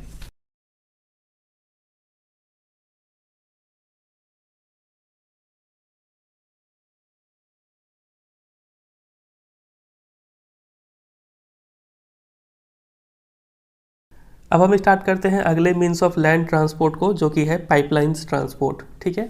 हमने अभी तक रोडवेज देख लिया, रेलवेज देख लिया और अगला है अब पाइपलाइंस, ठीक है। इसके बाद जो लैंड ट्रांसपोर्ट है वो ख़त्म हो जाएगा। देखिए, पाइपलाइंस के बारे में कुछ पॉइंट्स है। सबसे पहला, ये जो पाइपलाइन ट्रांसपोर्ट नेटवर्क है ना, ये नया है इंडिया में, ठीक है, ट्रांसपोर्टेशन के फील्ड में। इन द पास्ट, पहले के टाइम में हम लोग पाइपलाइंस के जरिए सिर्फ पानी ट्रांसपोर्ट करते थे शहर में और इंडस्ट्रीज़ में, ठीक है। लेकिन अब हम इस पाइपलाइंस के जरिए क्रूड ऑयल, पेट्रोलियम प्रोडक्ट्स और नेचुरल गैस, इन तीनों चीज़ों को ट्रांसपोर्ट करते हैं। कहाँ तक? रिफाइनरीज, फर्टिलाइजर फैक्ट्रीज और बिग थर्मल पावर प्लांट्स, इन सब जगहों में पहुँचाते हैं पाइपलाइंस के थ्रू, ठीक है। और ये जो है ना, crude oil, petroleum products, natural gas, ये सब चीज़ कहाँ पाए जाते हैं? तो यहाँ पे oil and natural gas fields. तो इन तीनों ही चीज़ों को oil and natural gas field से निकाल कर इन सब जगहों पे पहुँचाया जाता है। किसके हेल्प से? पाइपलाइंस ट्रांसपोर्ट नेटवर्क की हेल्प से, समझे। तो अभी हम क्या पढ़ रहे हैं? हम लोग पढ़ रहे हैं यूज़फुलनेस ऑफ पाइपलाइन ट्रांसपोर्ट, ठीक है। तो पहला यूज़ इसका ये हो गया कि हम लोग पाइपलाइंस के जरिए इन तीनों चीज़ों को यहाँ से यहाँ पे ट्रांसपोर्ट कर सकते हैं, समझे। दूसरा यूज़ पे बात मूव करते हैं। तो हम लोग पाइपलाइंस के जरिए सॉलिड्स को भी ट्रांसपोर्ट कर सकते हैं। बस कंडीशन ये है कि आप लोग को इस सॉलिड्स को किस में कन्वर्ट करना पड़ेगा? स्लरी में कन्वर्ट करना पड़ेगा। स्लरी यानी इसको आपको सेमी लिक्विड, इसमें आप पानी मिला के थोड़ा इसको लिक्विडी टाइप बना दीजिए, तब आप इसको पाइपलाइंस के जरिए ट्रांसपोर्ट कर पाएंगे। ठीक है, ये अगला इसका यूज़ हो गया किसका, पाइपलाइन ट्रांसपोर्ट का। ठीक है, बात करते हैं तीसरे यूज़ पे या फिर इम्पोर्टेंस पे। तीसरा यूज़ इसका ये है कि कई सारे इनलैंड लोकेशन मतलब जो समुद्र से दूर है, कंट्री का इंटीरियर पार्ट्स, वहाँ पे कई सारे रिफाइनरीज बने हुए हैं, जैसे कि बरौनी हो गया, मथुरा, पानीपत और गैस बेस्ड फर्टिलाइजर प्लांट्स बने हुए हैं। तो ये सब इनका बनना पॉसिबल इसलिए हो पाया है क्योंकि क्या है, पाइपलाइंस ट्रांसपोर्ट अवेलेबल है। ठीक है, अगर पाइपलाइंस ट्रांसपोर्ट नेटवर्क अवेलेबल नहीं होता तो हम लोग इतने अंदर पार्ट्स में, इतने इंटीरियर पार्ट्स में ऐसे रिफाइनरीज नहीं बना सकते थे। ठीक है, चलिए हमने अभी तक 3 यूज़ देख लिया पाइपलाइंस ट्रांसपोर्ट नेटवर्क का, यूज़ या फिर एडवांटेज या फिर इंपॉर्टेंस जो भी बोल लीजिए। ठीक है, फिर अगला है कि ये जो पाइपलाइन ट्रांसपोर्ट नेटवर्क है ना, इनका जो रनिंग कॉस्ट है वो काफ़ी कम है। भले ही इनको इनिशियली शुरुआत में इसको लगाने का, पाइपलाइंस बिछाने का जो कॉस्ट है वो काफ़ी हाई ज़्यादा पड़ता है, लेकिन बाद में इसको मेंटेन करने का कॉस्ट काफ़ी कम है, तो ये भी एक एडवांटेज बोल सकते हैं। ठीक है, सबसे इंपॉर्टेंट एडवांटेज इसका ये है कि it rules out transshipment losses और डिलेज। शिपमेंट के दौरान जो भी लॉसेस है वो होगा नहीं, पाइप के अंदर आप जितना मटेरियल डालेंगे सारा चीज़ डेस्टिनेशन में डिलीवर होगा। ठीक है, और साथ ही साथ डिलेज, ऐसा तो है नहीं कि पाइप के अंदर कोई ट्रैफिक जाम लगेगा, आप जो स्पीड से डालेंगे उसी स्पीड से डिलीवर होगा। ठीक है, तो यहाँ पे लॉस या फिर डिले का कोई सीन नहीं है इसमें, समझे। तो ये सब कुछ एडवांटेजेस हो गया पाइपलाइंस ट्रांसपोर्ट का, समझे। एग्जाम में इसके ऊपर क्वेश्चन पूछ लेते हैं, आपसे पूछेंगे कि right any 4 merits of pipeline transport in India. तो 3 यहाँ पे है और 4th 5th आप ये लिख सकते हैं। ठीक है, चलिए अब फिर आगे दिया है कि there are 3 important networks of pipeline transportation in the country. हमारे कंट्री में कई सारे पाइपलाइन ट्रांसपोर्टेशन नेटवर्क्स है, तो उसमें से 3 इंपॉर्टेंट को यहाँ पे डिस्कस किया गया है। ठीक है, सबसे पहला है अपर आसाम से लेकर कानपुर तक जो पाइपलाइन बिछा हुआ है वो। ठीक है, ये किन किन सिटीज़ से होकर गुजरता है, तो गुवाहाटी हो गया, बरौनी हो गया, इलाहाबाद, इन सब जगहों से होकर गुजरता है। ठीक है, और इन सब जगहों पे ब्रांचेस भी है, तो आपको सिर्फ इतना याद रखना है कि कहाँ से स्टार्ट होता है, कहाँ पे एंड होता है और किन किन सिटीज़ से होकर गुजरता है। ठीक है, ये पहला हो गया पाइपलाइन ट्रांसपोर्टेशन नेटवर्क। दूसरा नेटवर्क है ये स्टार्ट होता है सलाया से जो कि गुजरात में है और ख़त्म होता है जालंधर में जो कि पंजाब में है, और ये इन सब शहरों से होकर गुजरता है। ठीक है, और तीसरा है गैस पाइपलाइन जो कि हजीरा इन गुजरात में स्टार्ट होता है और जगदीशपुर इन उत्तर प्रदेश, इसको इन दोनों प्लेस को कनेक्ट करता है और यहाँ सब इन सब प्लेसेस से होकर गुजरता भी है। ठीक है, इसमें ज़्यादा कुछ समझाने को है नहीं, आपको ये एकदम रट जाना है। ठीक है, इसके ऊपर भी क्वेश्चन पूछ लेते हैं, आपसे पूछेंगे कि what are the 3 most important networks of pipeline transportation in India. तो वो तीनों नेटवर्क ये है। ठीक है, चलिए तो इतना ही चीज़ आपको प्रिपेयर करना है पाइपलाइन से। ठीक है, तो इसी के साथ हमारा जो लैंड ट्रांसपोर्ट है वो ख़त्म हो चुका है। एक बार जल्दी से रिकैप कर लेते हैं अभी तक हमने इस चैप्टर में क्या क्या चीज़ पढ़ा है। ठीक है, तो देखिए सबसे पहले हमने स्टार्टिंग में देखा कि लाइफलाइंस किसको बोला गया है इस चैप्टर में, तो ट्रांसपोर्ट, ट्रेड और कम्युनिकेशन को बोला गया है। ठीक है, हमने ट्रांसपोर्ट के बारे में कुछ लाइन्स पढ़े, उसके बाद हमने देखा कि यहाँ से क्वेश्चन कैसा बनता है, फिर हमने बात किया अलग अलग मीन्स ऑफ ट्रांसपोर्ट के बारे में। ठीक है, तो हम लोग अभी तक लैंड ट्रांसपोर्ट पढ़ रहे थे, रोडवेज खत्म हो गया, रेलवे खत्म हो गया, पाइपलाइंस अभी खत्म हुआ। ठीक है, अब हम क्या पढ़ेंगे आगे, वाटरवेज के बारे में। ठीक है, चलिए फिर उसके बाद हमने देखा कि कैसे टेक्नोलॉजी के आने के बाद जो पूरा वर्ल्ड है ये एक विलेज के रूप में कन्वर्ट हो चुका है।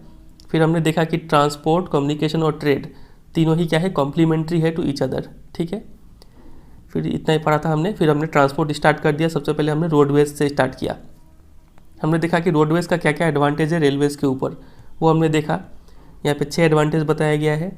फिर हमने क्लासेस ऑफ रोड्स देखा, रोड्स को कैसे क्लासीफाई किया गया है। 6 क्लासिफिकेशन है, सबसे पहला गोल्डन क्वाड्रिलेटरल सुपर हाईवे, दूसरा नेशनल हाईवे, तीसरा स्टेट हाईवे, फिर डिस्ट्रिक्ट रोड, अदर रोड्स और बॉर्डर रोड्स। ठीक है, फिर ये रहा मैप में देखिए अब क्वेश्चन कैसा आएगा मैप पॉइंटिंग में, तो यहाँ से ऐसा मैप पॉइंटिंग नहीं आएगा। ठीक है, आपके सिलेबस में लिखा हुआ है सिर्फ जो मेजर पोर्ट्स है और एयरपोर्ट्स, इतना ही आपको प्रिपेयर करना है, वो हम आपको बता देंगे। ये सब मैप आप सिर्फ समझने के लिए यूज़ कीजिए, यहाँ से कुछ भी याद नहीं करना है आपको। ठीक है, कि कौन सा रास्ता कहाँ से गुजर रहा है, ऐसा कुछ प्रिपेयर नहीं करना है। फिर आगे देखिए, फिर आगे हमने देखा कि मटेरियल के बेसिस पे रोड्स को 2 कैटेगरी में डिवाइड किया गया है। फिर यहाँ पे एक पैरा मिसिंग था, कौन सा टॉपिक बताइए, रोड डेंसिटी। ठीक है, वो हम आपको पुराने NCERT का जो बुक था उससे प्रिपेयर करवा दिए। फिर स्टार्ट किए रेलवेज़, ठीक है। रेलवेज़ का एडवांटेजेस हमने देखा। फिर यहाँ पे कुछ फैक्ट्स है कि कितना जोन्स कब स्टार्ट हुआ था। फिर हमने देखा कि डिस्ट्रीब्यूशन ऑफ रेलवे नेटवर्क, ठीक है, वो डिपेंड करता है 3 चीज़ पे, कहाँ पे क्या सीन है वो हमने देखा। उसके बाद रेल ट्रांसपोर्ट जो है उसमें क्या क्या प्रॉब्लम्स है, ये 3 प्रॉब्लम हमने यहाँ पे देखा। और अभी हमने डिस्कस किया पाइपलाइंस एडवांटेजेस और 3 important networks of pipeline transportation. समझे इतना? चलिए अब स्टार्ट करते हैं वाटरवेज।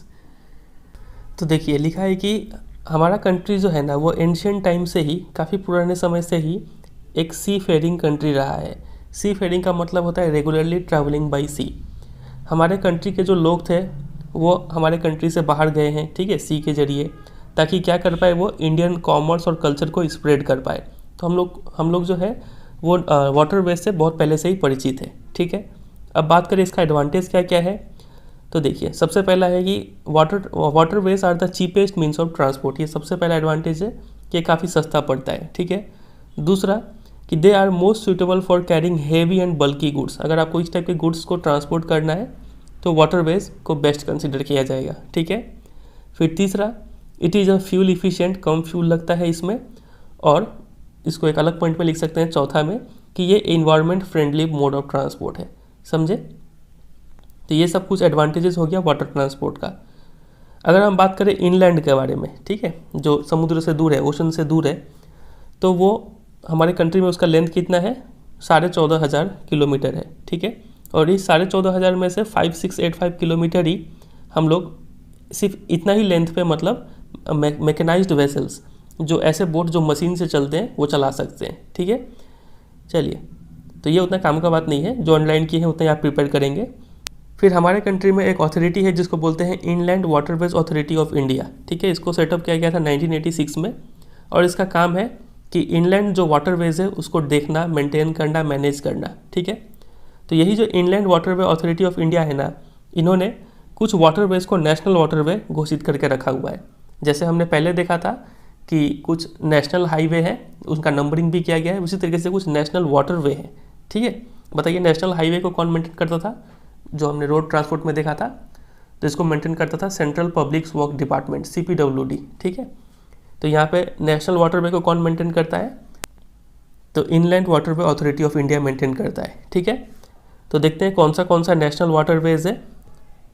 तो यहाँ पे 5 नेशनल वाटरवे को डिस्कस किया गया है।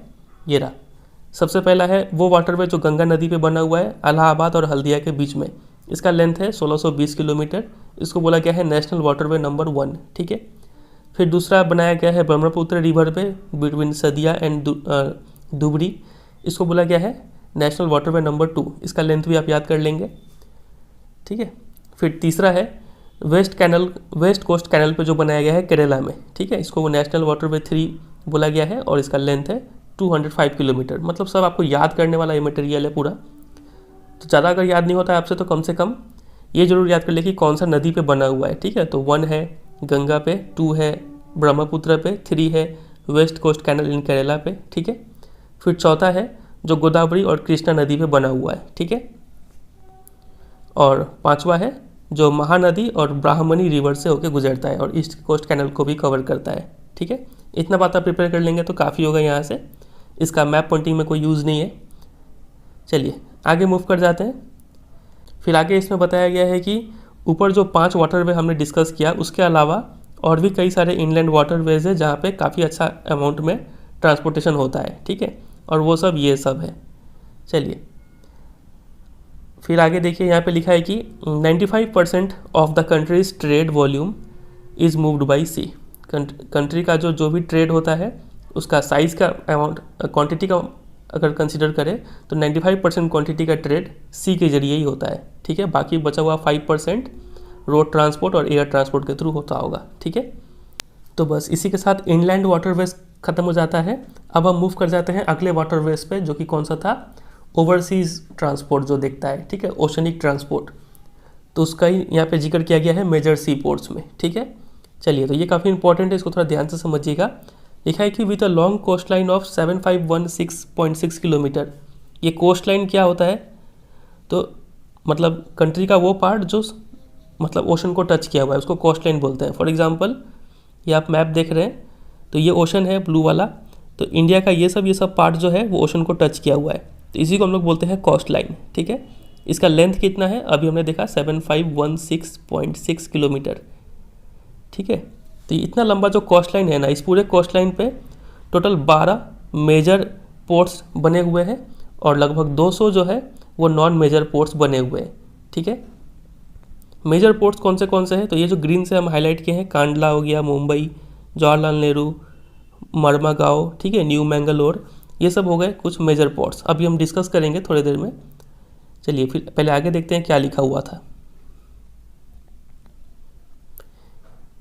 यहाँ पे लिखा है कि with the long coast line of इतना kilometre India is dotted with 12 major and 200 notified non major ports. समझ गए, नॉन मेजर या फिर माइनर या फिर इंटरमीडिएट जो भी बोल लीजिए।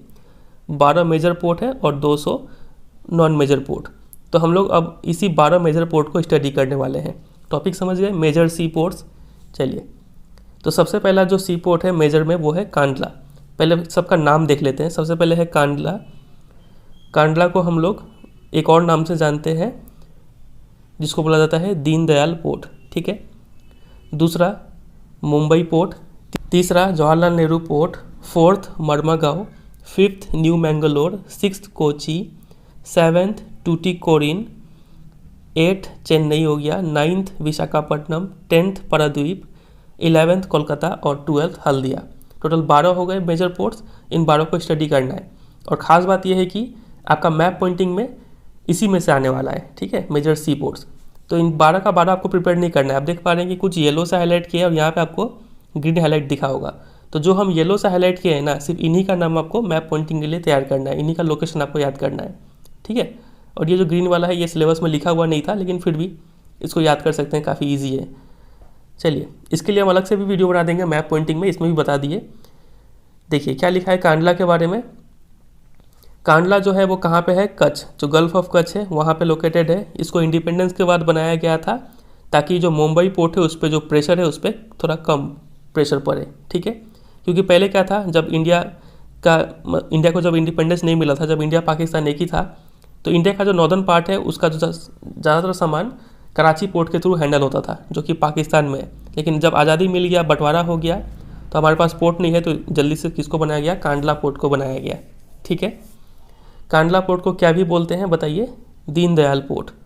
ठीक है, ये एक टाइप का टाइडल पोर्ट है, मतलब जब समुद्र में पानी बढ़ेगा या फिर घटेगा तो इस पोर्ट में भी पानी बढ़ेगा या फिर घटेगा। ठीक है, और वही लिखा है कि it caters to the convenient handling of export and import of highly productive granary and industrial belt, Jammu Kashmir, Himachal Pradesh, Punjab, Haryana, Rajasthan, Gujarat. जो नॉर्दर्न पार्ट है आपको पता है ये यहाँ पे काफ़ी ज़्यादा एग्रीकल्चर किया जाता है। ठीक है, इन सब इलाकों में, तो यहाँ का जो भी प्रोडक्ट है वो इस पोर्ट के जरिए ही हैंडल होता है। तो इस पोर्ट के जरिए एक्सपोर्ट इंपोर्ट हैंडल किया जाता है, कांडला पोर्ट। समझे कि नहीं समझे। चलिए, इसका लोकेशन भी देख लिया आप मैप में, याद रहेगा। चलिए,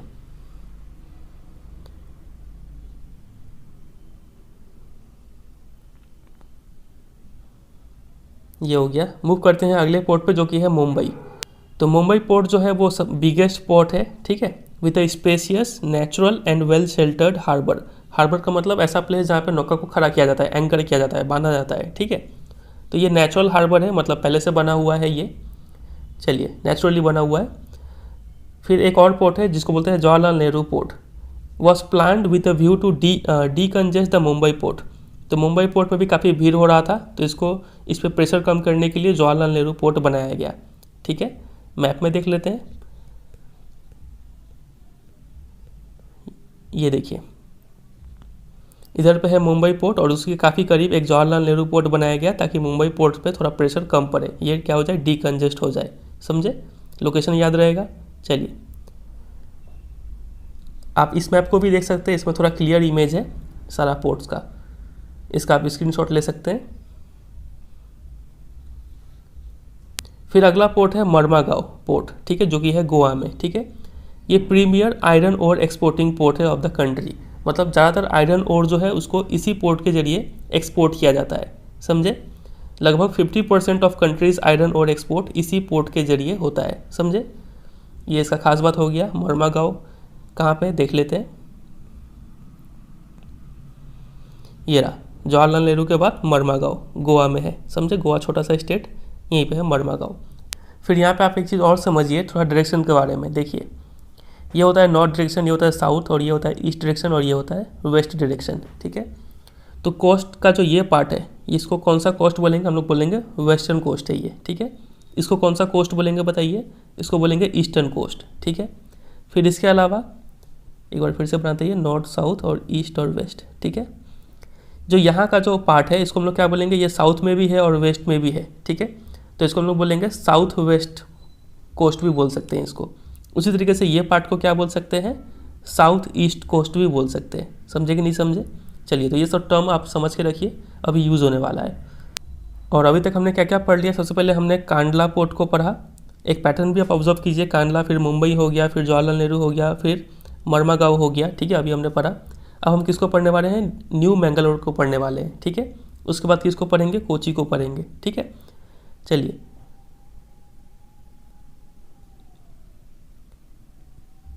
तो ये देखिए यहाँ पे लिखा है न्यू मैंगलोर। ठीक है, ये भी पोर्ट जो है लोकेटेड है कर्नाटका में, और इसके जरिए भी जो एक्सपोर्ट ऑफ आयरन ओर है वो किया जाता है। ठीक है, कुदेरमुख माइन से जो आयरन ओर निकलता है उसको एक्सपोर्ट इस पोर्ट के जरिए किया जाता है मेनली।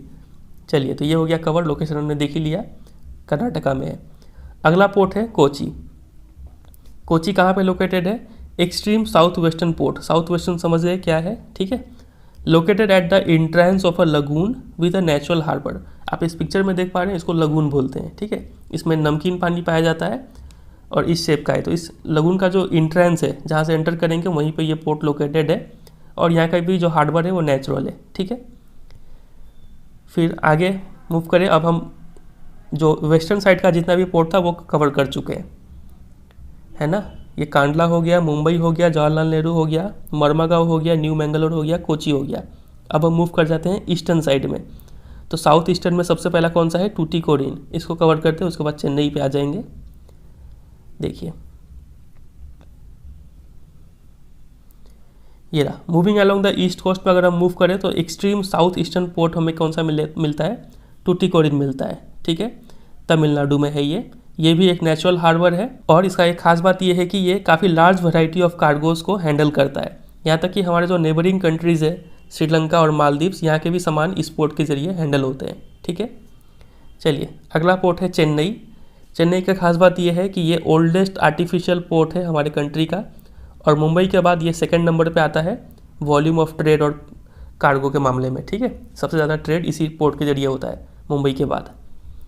अगला पोर्ट है विशाखापट्टनम। इसका खास बात है कि ये deepest land locked and well protected port है। ठीक है, लैंड लॉक्ड है मतलब चारों तरफ से ज़मीन से घिरा हुआ ये। ठीक है, बीच में पानी है। फिर इसको बनाया गया था आयरन ओर को एक्सपोर्ट करने के लिए। ठीक है, अगला पोर्ट है पारादीप पोर्ट। ये ओडिशा में लोकेटेड है। इसका भी स्पेशलाइजेशन यही है कि ये भी आयरन ओर को एक्सपोर्ट करता है, ज़्यादातर यही करते हैं। ठीक है, फिर अगला है कोलकाता पोर्ट। ये एक इनलैंड रिवराइन पोर्ट है। इनलैंड मतलब समुद्र से दूर बना हुआ है, और रिवराइन पोर्ट मतलब नदी पे ये बेस्ड, नदी पे बना हुआ है। ठीक है, कौन सा नदी से पानी मिलता है इसको? हुगली रिवर से। ठीक है, फिर देखिए, this port serves a very large and rich hinterland of Ganga Brahmaputra basin. तो ये जो गंगा ब्रह्मपुत्र बेसिन है, ठीक है, यहाँ के जितने भी जो भी सामान का जो एक्सपोर्ट इम्पोर्ट होता है वो इसी पोर्ट के जरिए होता है। ठीक है, काफ़ी बड़े इलाकों को सर्व करता है ये। फिर बीइंग अ टाइडल पोर्ट, ये भी एक टाइडल पोर्ट है। It requires constant dredging of Hooghly. हमें पता है हुगली नदी से इसको पानी मिलता है, तो कॉन्स्टेंट ड्रेजिंग करना पड़ता है हुगली का। मतलब ये अगर नदी है मान लीजिए, तो इसमें नीचे में अगर मिट्टी वगैरह जम जाता है तो मिट्टी वगैरह को हटाना पड़ता है। ठीक है, इसी हटाने को ड्रेजिंग बोलते हैं। समझे? चलिए, और लास्ट एक मेजर पोर्ट है हल्दिया पोर्ट। ठीक है, इसको भी एज अ सब्सिडियरी पोर्ट बनाया गया था। मतलब कोलकाता पोर्ट पे बहुत ज़्यादा प्रेशर पड़ गया था, प्रेशर को रिलीव करने के लिए हल्दिया पोर्ट को बनाया गया। ठीक है, लोकेशन अगर हम देखना चाहें यहाँ पे तो देख सकते हैं। ये रहा सबसे पहले हमने देखा चेन्नई, फिर ये रहा विशाखापट्टनम, और ये रहा पारादीप, फिर यहाँ पे कोलकाता और हल्दिया पोर्ट। समझे, काफ़ी करीब करीब है। यहाँ पे भी हमने देखा था कि मुंबई पे प्रेशर कम करने के लिए जवाहरलाल नेहरू को बनाया गया। कोलकाता पे प्रेशर कम करने के लिए हल्दिया पोर्ट को बनाया गया। तो इस मैप में जो भी हम ग्रीन से हाईलाइट कर रखे हैं, जो 10 मेजर पोर्ट्स है, वो आपको उसका लोकेशन याद कर लेना है अच्छे से कि कौन सा किस स्टेट में। यहाँ से आपका मैप पॉइंटिंग में भी क्वेश्चन बनेगा। ऐसे हम अलग से वीडियो बनाएंगे मैप पॉइंटिंग के लिए, लेकिन इस चैप्टर के लिए आप यहाँ से भी तैयार कर सकते हैं कि ये जो ग्रीन से हाईलाइट किया हुआ है ये सब आप मैप पॉइंटिंग के लिए तैयार करेंगे। ठीक है, चलिए अभी तक आपने जो भी बहुत सारा मैप देखा है इस चैप्टर में, तो वहाँ से मैप पॉइंटिंग में क्वेश्चन नहीं बनेगा। ठीक है, ये इससे बनेगा। आगे हम इंटरनेशनल एयरपोर्ट भी पढ़ेंगे, उससे भी क्वेश्चन बनेगा। चलिए, तो इसी के साथ जो था वाटर ट्रांसपोर्ट वो ख़त्म होता है। हमने लैंड ट्रांसपोर्ट और वाटर ट्रांसपोर्ट कवर कर लिया। अब कौन सा बच गया? Air transport, Airways. ठीक है, चलिए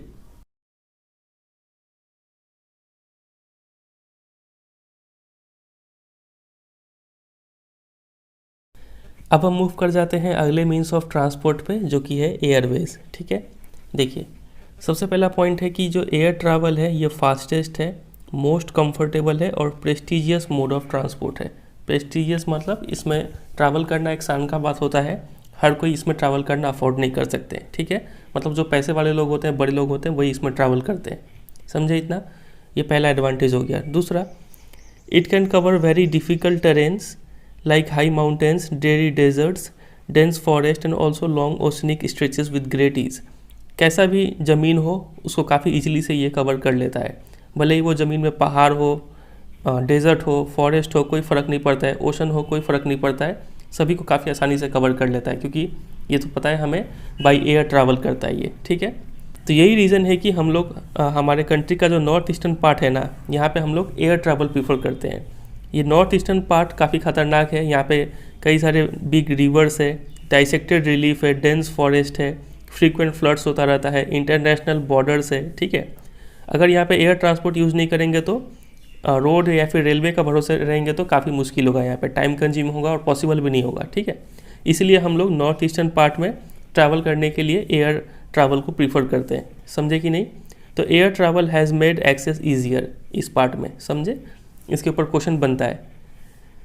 तो आगे देखिए, इन सब के अलावा एयरवेज का और भी कई सारा एडवांटेज है। सबसे पहला तो ये है कि ये जो वर्ल्ड के अलग अलग कॉन्टिनेंट है उसको काफ़ी इजीली कनेक्ट कर दिया है, और इससे जो पूरा वर्ल्ड है वो एक ग्लोबल विलेज बन चुका है। ठीक है, तो एक पॉइंट आप ये भी यहाँ पे लिख सकते हैं खाली स्पेस में कि it also connects countries of different continents making earth a global village. समझे? ये पॉइंट आप ऐड कर लीजिए।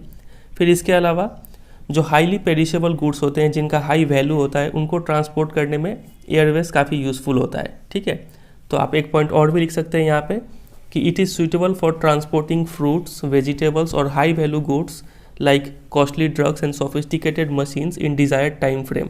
ठीक है, कम समय में जो हाई वैल्यू गुड्स है या फिर कोई मेडिसिन है उसको पहुँचाना हुआ तो हम लोग एयर ट्रांसपोर्ट का यूज़ कर सकते हैं। ठीक है, इसके अलावा एक और एडवांटेज आप लिख सकते हैं यहाँ पे कि it is very useful at the time of natural और any other calamities for saving people और supplying goods of their basic requirements immediately.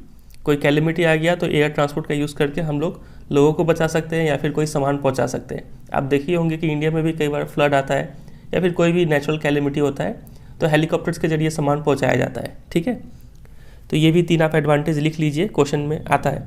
अभी बताएंगे क्वेश्चन कैसा आएगा। चलिए, उससे पहले कुछ और पॉइंट्स देख लेते हैं। हमारे कंट्री में जो एयर ट्रांसपोर्ट है उसको नेशनलाइज किया गया था 1953 में। ये एक फैक्ट है, आप याद कर लीजिए।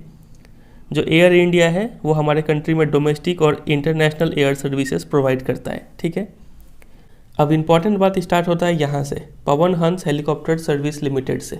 ठीक है, सबसे पहला बात यह है क्या पवन हंस हेलीकॉप्टर लिमिटेड, तो ये एक गवर्नमेंट ऑफ इंडिया अंडरटेकिंग है जो कि हेलीकॉप्टर सर्विस प्रोवाइड करता है। ठीक है, इतना समझे। अब ये हेलीकॉप्टर सर्विस किसको प्रोवाइड करता है, तो सबसे पहला to oil and natural gas corporation, इनको प्रोवाइड करता है इन इट्स ऑफशोर ऑपरेशन। जो समुद्र किनारे जब ड्रिलिंग होता है तो यहाँ पे हेलीकॉप्टर सर्विस ये Pawan Hans helicopters limited provide करते हैं। ठीक है, इसके अलावा इनका या और किसको हेलीकॉप्टर सर्विस प्रोवाइड करते हैं, to inaccessible areas and difficult terrains like the north eastern states and the interior parts of Jammu and Kashmir, Himachal Pradesh, Uttarakhand.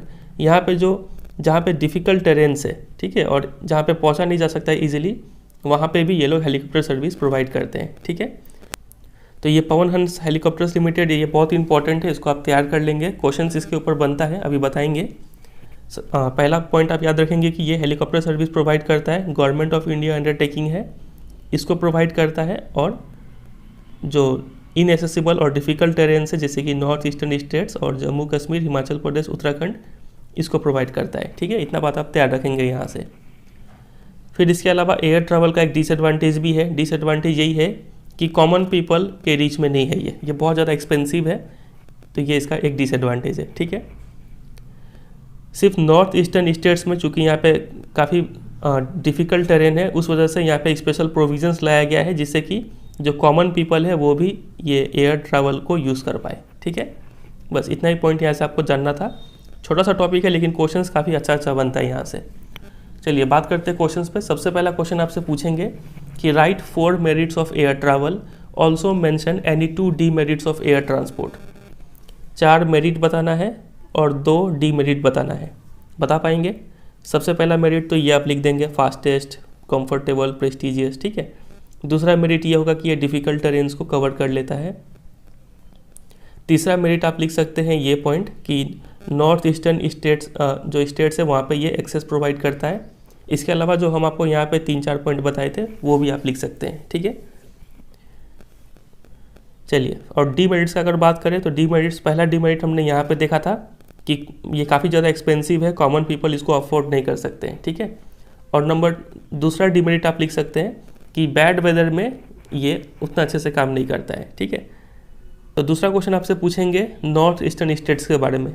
ये जो यहाँ पे लिखा हुआ है यही क्वेश्चन आपको दे देंगे। पूछेंगे कि why is air travel preferred in the north eastern states, give reason. क्यों यहाँ पे प्रीफर करते हैं? क्योंकि जो नॉर्थ ईस्टर्न स्टेट्स है यहाँ पे ये सब प्रॉब्लम्स है। ठीक है, बड़े नदियाँ है, डाइसेक्टेड रिलीफ है, dense forest, frequent flood, international frontier, ये सब प्रॉब्लम्स है, जिस वजह से हम यहाँ पे रोड ट्रांसपोर्ट या फिर रेलवे ट्रांसपोर्ट को यूज़ नहीं कर सकते, और यूज़ भी करेंगे तो काफ़ी ज़्यादा टाइम कंज्यूमिंग होगा और टायरिंग होगा। ठीक है, इसीलिए यहाँ पे एयर ट्रैवल को प्रीफर किया जाता है, और इसीलिए गवर्नमेंट ने भी कुछ स्पेशल प्रोविजंस दिया हुआ है कि लोग यहाँ के जो कॉमन पीपल है वो भी सस्ते रेट में यहाँ पे एयर ट्रैवल को यूज़ कर पाए। ठीक है, कहाँ पे? नॉर्थ ईस्टर्न स्टेट्स में। ठीक है, चलिए अगला क्वेश्चन आपसे बनेगा पवन हंस के बारे में। आपसे पूछेंगे कि what are Pawan Hans services, write 2 purposes for which these services are used. तो पवन हंस हेलीकॉप्टर्स लिमिटेड क्या है? ये गवर्नमेंट ऑफ इंडिया अंडरटेकिंग है जो हेलीकॉप्टर सर्विस प्रोवाइड करता है। ठीक है, और 2 पर्पस बताएंगे, तो हेलीकॉप्टर सर्विस इसको प्रोवाइड करता है और नंबर 2 इसको प्रोवाइड करता है। समझे इतना? चलिए, तो ये हो गया एयर ट्रैवल का थ्योरी पार्ट। अब इसमें से मैप से भी क्वेश्चन बनता है। चलिए देख लेते हैं मैप में क्या क्या तैयार करना है। आपको कुछ इंटरनेशनल एयरपोर्ट्स का नाम याद करना है। ठीक है, टोटल 6 है, 6 मैप पॉइंटिंग में पूछे जाएंगे। सबसे पहला इंटरनेशनल एयरपोर्ट है अमृतसर में, जिसका नाम है राजा सांसी। ठीक है, जहाँ पे आप एरोप्लेन का साइन देख रहे हैं वही एग्जैक्ट लोकेशन है इस एयरपोर्ट का। ठीक है, तो ये पहला आप तैयार करेंगे। दूसरा हो जाएगा दिल्ली में। दिल्ली में कौन सा एयरपोर्ट है? तो इंदिरा गांधी इंटरनेशनल एयरपोर्ट दिल्ली में है, इस लोकेशन पे। ठीक है, एग्जैक्ट पॉइंट आप नोट डाउन करेंगे। उसके बाद अगला है कोलकाता में नेताजी सुभाष चंद्र बोस एयरपोर्ट, ये रहा यहाँ पे इसका लोकेशन। फिर इसके बाद 4th नंबर मुंबई में है छत्रपति शिवाजी एयरपोर्ट यहाँ पे। फिर हैदराबाद में है राजीव गांधी एयरपोर्ट, यहाँ पे जो एरोप्लेन का साइन दिया है वहाँ पे लोकेशन होगा। और अगला है चेन्नई में मीनम बक्कम। ठीक है, यहाँ पे ये, तो ये 6 एयरपोर्ट का लोकेशन आपको याद रखना है और नाम भी याद रखना है। ठीक है, एग्जाम में क्वेश्चन आ सकता है। और कौन सा किस स्टेट में है ये भी तो पता ही चल रहा है। ये कौन सा स्टेट हो गया? पंजाब हो गया। उसके बाद ये तो पता ही है दिल्ली है। उसके बाद ये है वेस्ट बंगाल। फिर ये कौन सा स्टेट में आ गया? ये आपका आ गया महाराष्ट्र में। ये कौन सा स्टेट है? तेलंगाना। और फिर ये कौन सा स्टेट है? ये है आपका तमिलनाडु। ठीक है, चलिए इतना चीज़ आप प्रिपेयर करेंगे यहाँ से। तो ये ख़त्म हो गया एयरवेज, और एयरवेज के साथ साथ जो हमारा पूरा ट्रांसपोर्ट सेक्शन था, एक लाइफलाइन, वो ख़त्म हो गया। अगर हम पूरे चैप्टर को समराइज करें यहाँ पे, तो चैप्टर का नाम क्या है? Lifelines of national economy. ठीक है, लाइफलाइंस हमें पता है कितने हैं यहाँ पे? 3। एक है ट्रांसपोर्ट, दूसरा है कम्युनिकेशन और तीसरा है ट्रेड। ठीक है, ट्रांसपोर्ट हमने ख़त्म किया है। ट्रांसपोर्ट में हमने क्या क्या पढ़ा? ट्रांसपोर्ट 3 टाइप के होते हैं, लैंड ट्रांसपोर्ट, वाटर ट्रांसपोर्ट और एयर ट्रांसपोर्ट। ठीक है, लैंड ट्रांसपोर्ट भी 3 टाइप का है, एक हो गया रोडवेज, एक हो गया रेलवे और एक हो गया पाइपलाइन। ठीक है, सबको हमने स्टडी कर लिया। वाटरवेज दो टाइप का, एक था इनलैंड वाटरवेज और एक था ओशनिक या फिर ओवरसीज, ठीक है, ये भी कवर हो गया। और एयरवेज दो टाइप का, डोमेस्टिक और इंटरनेशनल। तो इंटरनेशनल एयरपोर्ट्स का हमने नाम देख लिया और डोमेस्टिक वाले में एडवांटेज डिसएडवांटेज पवन हंस ये सब देखा हमने, ठीक है, जो एयरवेज अभी हमने ख़त्म किया। तो ये पूरा कवर हो चुका है, काफ़ी बड़ा टॉपिक था। अब हम कवर करेंगे कम्युनिकेशन, ये छोटा सा टॉपिक है, उसके बाद ट्रेड, ठीक है, चैप्टर खत्म हो जाएगा। चलिए स्टार्ट करते हैं कम्युनिकेशन को। अगला टॉपिक है ये रहा, कम्युनिकेशन।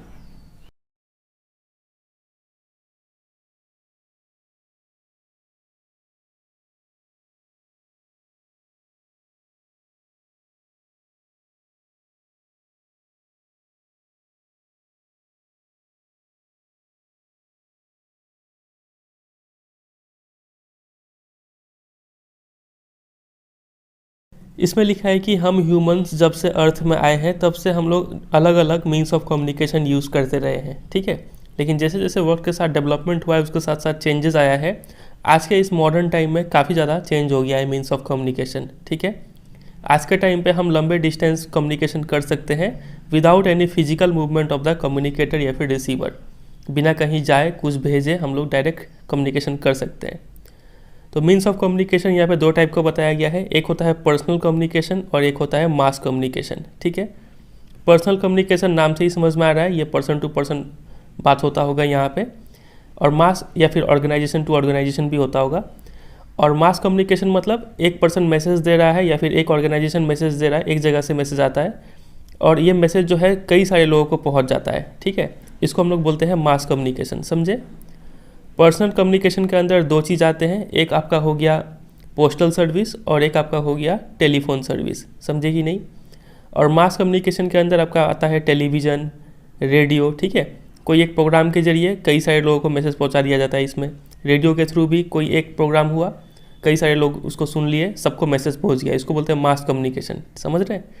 उसी तरीके से प्रेस है, फिल्म है, ये सब मास कम्युनिकेशन का एग्जाम्पल है, समझे।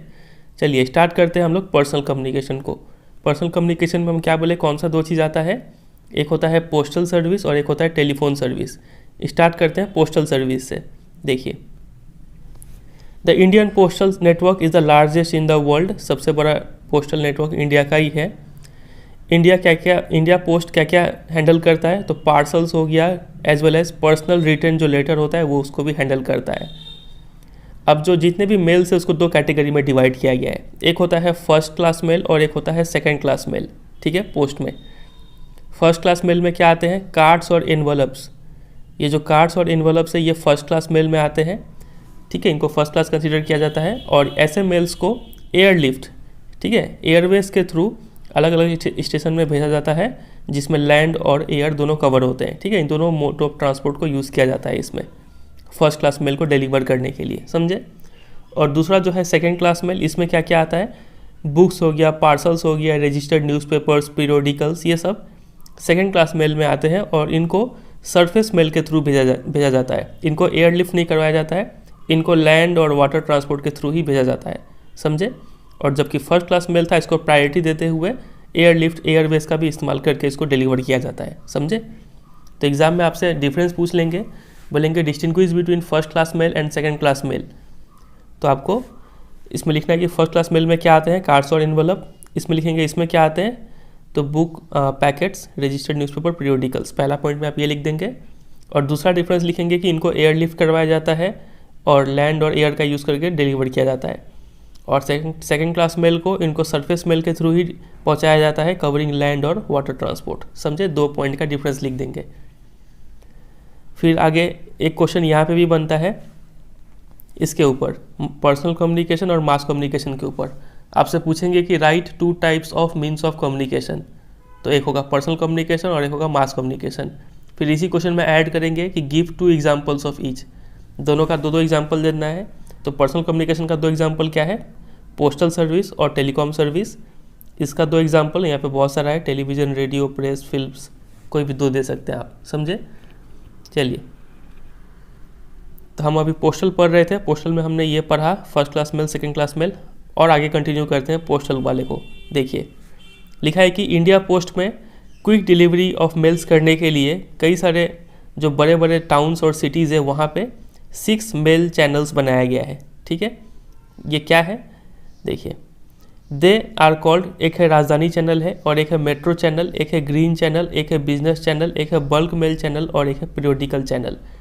ये चैनल का यूज़ क्या है कि इस चैनल के थ्रू एक पर्टिकुलर टाइप के जो लेटर्स है उनको एक जगह सॉर्ट किया जाता है और फिर उनको डिलीवर किया जाता है। फॉर एग्जांपल मान लीजिए कोई लेटर दिल्ली से कोई एक स्टेट कैपिटल में भेजना है, ठीक है, तो ये लेटर किस कैटेगरी में आ जाएगा, राजधानी चैनल की कैटेगरी में आ जाएगा, ठीक है। और इसको प्रायोरिटी बेसिस पे जो भी लेटर है उसको इस कैटेगरी में डाला जाएगा और जल्दी से भेजा जाएगा, ठीक है।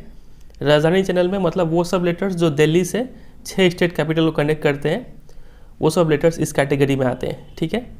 फिर एक हो गया मेट्रो चैनल, वो लेटर्स जो मेट्रो सिटीज़ में जा रहे हैं, कोलकाता हो गया, दिल्ली, मुंबई, चेन्नई, ठीक है।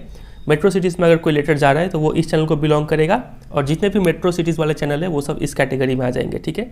उसको इस रास्ते के थ्रू डिलीवर किया जाएगा, समझे।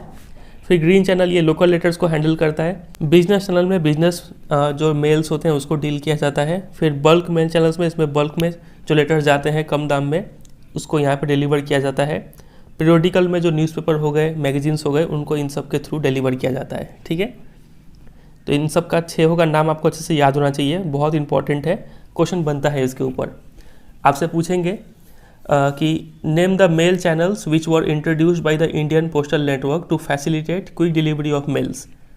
तो वो 6 मेल चैनल्स कौन से हैं, ये सिर्फ आपको नाम याद कर लेना है यहाँ पे, ठीक है। और ये बनाने का पर्पस क्या है, तो आपको लिखना पड़ेगा to facilitate quick delivery of mails in large towns and cities, ठीक है। चलिए, तो हम अभी पढ़ क्या रहे थे, हम पढ़ रहे थे पर्सनल कम्युनिकेशन 2 टाइप का होता है, postal service, telecom service. Postal service के बारे में हमने ये सब पॉइंट्स देखा। पोस्टल सर्विस खत्म हो गया, अब स्टार्ट करते हैं टेलीकॉम सर्विस। और ये मैप तो बहुत इंपॉर्टेंट है, इस पूरे चैप्टर से मैप वर्क सिर्फ इसी मैप से आएगा। क्या क्या आएगा, जो मेजर पोर्ट्स हो गए, सी पोर्ट और एयरपोर्ट, जो मार्क किया हुआ है उतना आपको तैयार कर लेना है, ठीक है। और कुछ मैप में तैयार नहीं करना है चैप्टर से। चलिए स्टार्ट करते हैं टेलीकॉम सर्विस। तो देखिए लिखा है कि India has one of the largest telecom network in Asia. Very very very important, exam में आपको यही लाइन दे देंगे और बोलेंगे इसको जस्टिफाई कीजिए कि कैसे इंडिया में लार्जेस्ट टेलीकॉम नेटवर्क है।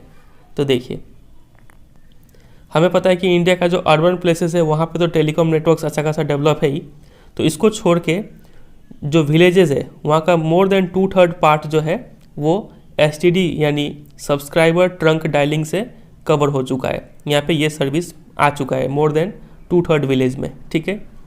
ये पहला फैक्ट है जिसके तहत हम बोल सकते हैं कि इंडिया में अच्छा खासा टेलीकॉम नेटवर्क डेवलप्ड है, ठीक है। इसके अलावा in order to strengthen the flow of information from the grass root to the higher level, the government has made special provision to extend 24 hours STD facility to every village in the country. Government ने special provisions लाए हैं जिसके through हर villages में 24 our STD facility provide किया गया है, ठीक है। इससे होगा क्या, इससे फ्लो ऑफ इंफॉर्मेशन में हेल्प मिलेगा from grass root level to higher level. जो नीचे के लोकल लेवल गवर्नमेंट है विलेज लेवल पे, वहाँ से इन्फॉर्मेशन उसका हायर लेवल को जाएगा और उसका हायर लेवल को इन्फॉर्मेशन फ्लो होगा। ये तभी हो पाएगा जब कम्युनिकेशन सिस्टम मजबूत हो। तो इसको मजबूत करने के लिए गवर्नमेंट ने क्या किया है, 24 आवर्स STD फैसिलिटी प्रोवाइड किया है हर एक विलेज में, ठीक है। तो there is a uniform rate of STD facilities all over India, समझ गए। It has been made possible by integrating the development in space technology with communication technology. Space technology में डेवलपमेंट तो हो ही रहा है, सैटेलाइट्स का अलग अलग डेवलपमेंट किया जा रहा है, और उसके साथ साथ कम्युनिकेशन टेक्नोलॉजी, इन दोनों ही टेक्नोलॉजी को जब कंबाइन करते हैं तो टेलीकॉम जो नेटवर्क है वो मजबूत होता है। समझे कि नहीं समझे। चलिए, तो ये इसमें छोटा मोटा फैक्ट्स था, ये सब बात आप याद रखेंगे, ठीक है। इसके ऊपर क्वेश्चन बनेगा, आपसे पूछेंगे कि India has one of the largest telecom networks in Asia, और बोलेंगे जस्टिफाई द स्टेटमेंट। तो यहाँ से जो हम पॉइंट बोले वो सब पॉइंट आपको समझा देना है, ठीक है। तो इसी के साथ पर्सनल कम्युनिकेशन खत्म हो गया। अब स्टार्ट करते हैं मास कम्युनिकेशन। मास कम्युनिकेशन का सबसे पहला रोल क्या है कि ये प्रोवाइड्स इंटरटेनमेंट। टीवी और रेडियो में अक्सर इंटरटेनमेंट प्रोग्राम आते रहते हैं, तो उसके थ्रू लोगों को इंटरटेनमेंट मिलता है। ये पहला इसका फंक्शन हो गया। और दूसरा इसका फंक्शन है कि ये अवेयरनेस क्रिएट करता है लोगों के बीच में about various national programmes and policies. अक्सर हम देखते हैं कि गवर्नमेंट जो योजना है, कोई प्रोग्राम्स है, उसका काफ़ी सारा एडवर्टीजमेंट किया जाता है टीवी पे और रेडियो पे, ठीक है। तो इसके थ्रू लोगों में क्या फैलता है, जागरूकता फैलता है, ठीक है। तो ये 2 इंपॉर्टेंट रोल आप याद करेंगे मास कम्युनिकेशन का। मास कम्युनिकेशन में आते क्या क्या है, तो सबसे पहले मास कम्युनिकेशन सुनते ही हमारे मन में आता है रेडियो, फिर आता है टेलीविज़न, फिर न्यूज़पेपर, मैगजीन, बुक्स, फिल्म्स, ये सब मास कम्युनिकेशन है। ठीक है, मीन्स ऑफ मास कम्युनिकेशन है। अब स्टार्ट करते हैं, एक एक को डिस्कस करना। सबसे पहले रेडियो को डिस्कस करते हैं। रेडियो में एक चैनल है जिसको बोलते हैं ऑल इंडिया रेडियो आकाशवाणी। ये ब्रॉडकास्ट करता है variety of programmes, national language में, रीजनल या फिर लोकल लैंग्वेजेस में। ठीक है, ताकि अलग अलग लोग इसको समझ पाए, समझे। फिर अब बात करते हैं टेलीविज़न के बारे में। टेलीविज़न में एक चैनल है दूरदर्शन, सरकारी चैनल है, द नेशनल टेलीविज़न चैनल। आप लोग शायद अभी इसको नहीं देखते होंगे, लेकिन हम लोग जब छोटे थे तो इसको काफ़ी देखा करते थे। ठीक है, तो दूरदर्शन के बारे में बताया गया है कि is one of the largest terrestrial networks in the world. ठीक है, it broadcast a variety of programmes, entertainment से लेके, एजुकेशन से लेके, स्पोर्ट्स से लेके, कई सारा चीज़ इसमें दिखाया जाता है चैनल पे। ठीक है, अच्छा चैनल है ये। चलिए, हमने बात कर लिया रेडियो के बारे में, टीवी के बारे में। ठीक है, रेडियो का प्रोग्राम आकाशवाणी याद रखेंगे, टीवी का जो चैनल है दूरदर्शन वो याद रखेंगे। अब आते हैं न्यूज़पेपर पे। देखिए, इंडिया में large number of newspapers and periodicals publish होते हैं एक साल के अंदर में। ठीक है, they are of different types depending upon their periodicity. तो ये न्यूज़पेपर अलग अलग टाइप के होते हैं, डेली हो गया, मंथली हो गया, क्वार्टरली हो गया, ईयरली हो गया। ठीक है, उसके बेसिस पे पीरियोडिकल्स भी अलग अलग टाइप के होते हैं। तो न्यूज़पेपर हमारे कंट्री में 100 से भी ज़्यादा लैंग्वेजेस में पब्लिश होते हैं, ये बात आप याद रखेंगे। इसके साथ साथ हमारे कंट्री में जो सबसे ज़्यादा नंबर ऑफ़ न्यूज़पेपर जो पब्लिश होता है वो हिंदी में होता है। ठीक है, फिर इंडिया इज़ द लार्जेस्ट। अब देखिए, हमने रेडियो देख लिया, टेलीविज़न देख लिया, न्यूज़पेपर देख लिया। अब हम बात करते हैं फिल्म्स के ऊपर। ठीक है, तो India is the largest producer of feature films in the world. Feature films मतलब जो थोड़ा लंबे ड्यूरेशन के होते हैं। फॉर एग्जांपल अभी जो हम नॉर्मल मूवी सब देखते हैं 2-3 ढाई घंटे वाला, वो सब फीचर फिल्म्स है। ठीक है, फिर लिखा है कि it produces short films, video feature films and video short films. तो ये सब चीज़ यहाँ पे प्रोड्यूस होते हैं। और इन सब फिल्म्स को सर्टिफाई कौन करता है, तो एक अथॉरिटी है, the central board of film certification. ये इन सब फिल्म्स को सर्टिफाई करता है कि ये लोगों को दिखाने लायक है कि नहीं, बच्चों पे क्या प्रभाव पड़ेगा, उसके बेसिस पे ये जो अथॉरिटी है वो फिल्म्स को सर्टिफिकेशन देते हैं। ठीक है, चलिए, तो इतना चीज़ आप प्रिपेयर करेंगे। अब बात कर लेते हैं क्वेश्चंस कैसा आएगा यहाँ पे। क्वेश्चन आपको यहाँ से पूछेंगे, रेडियो और टेलीविज़न का रोल पूछेंगे। आपसे पूछेंगे कि explain the importance of radio and television as an effective means of mass communication in India.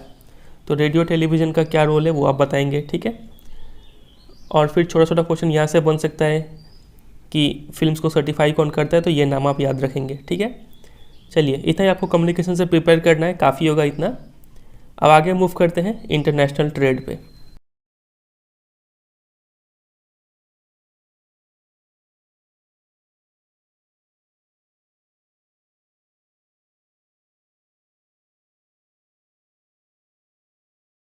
अब हम स्टार्ट करते हैं इंटरनेशनल ट्रेड, जो कि आखिरी लाइफलाइन है इस चैप्टर में। ठीक है, देखिए यहाँ पे छोटे छोटे टर्म्स है। सबसे पहले है trade, market, international trade, balance of trade. ये सब टर्म को हमें समझना होगा, इनका डेफिनेशन दिया हुआ है। देखिए, लिखा है कि ट्रेड समझते हैं। सबसे पहले लिखा है कि exchange of goods among people या फिर स्टेट्स या फिर countries is refer to as trade.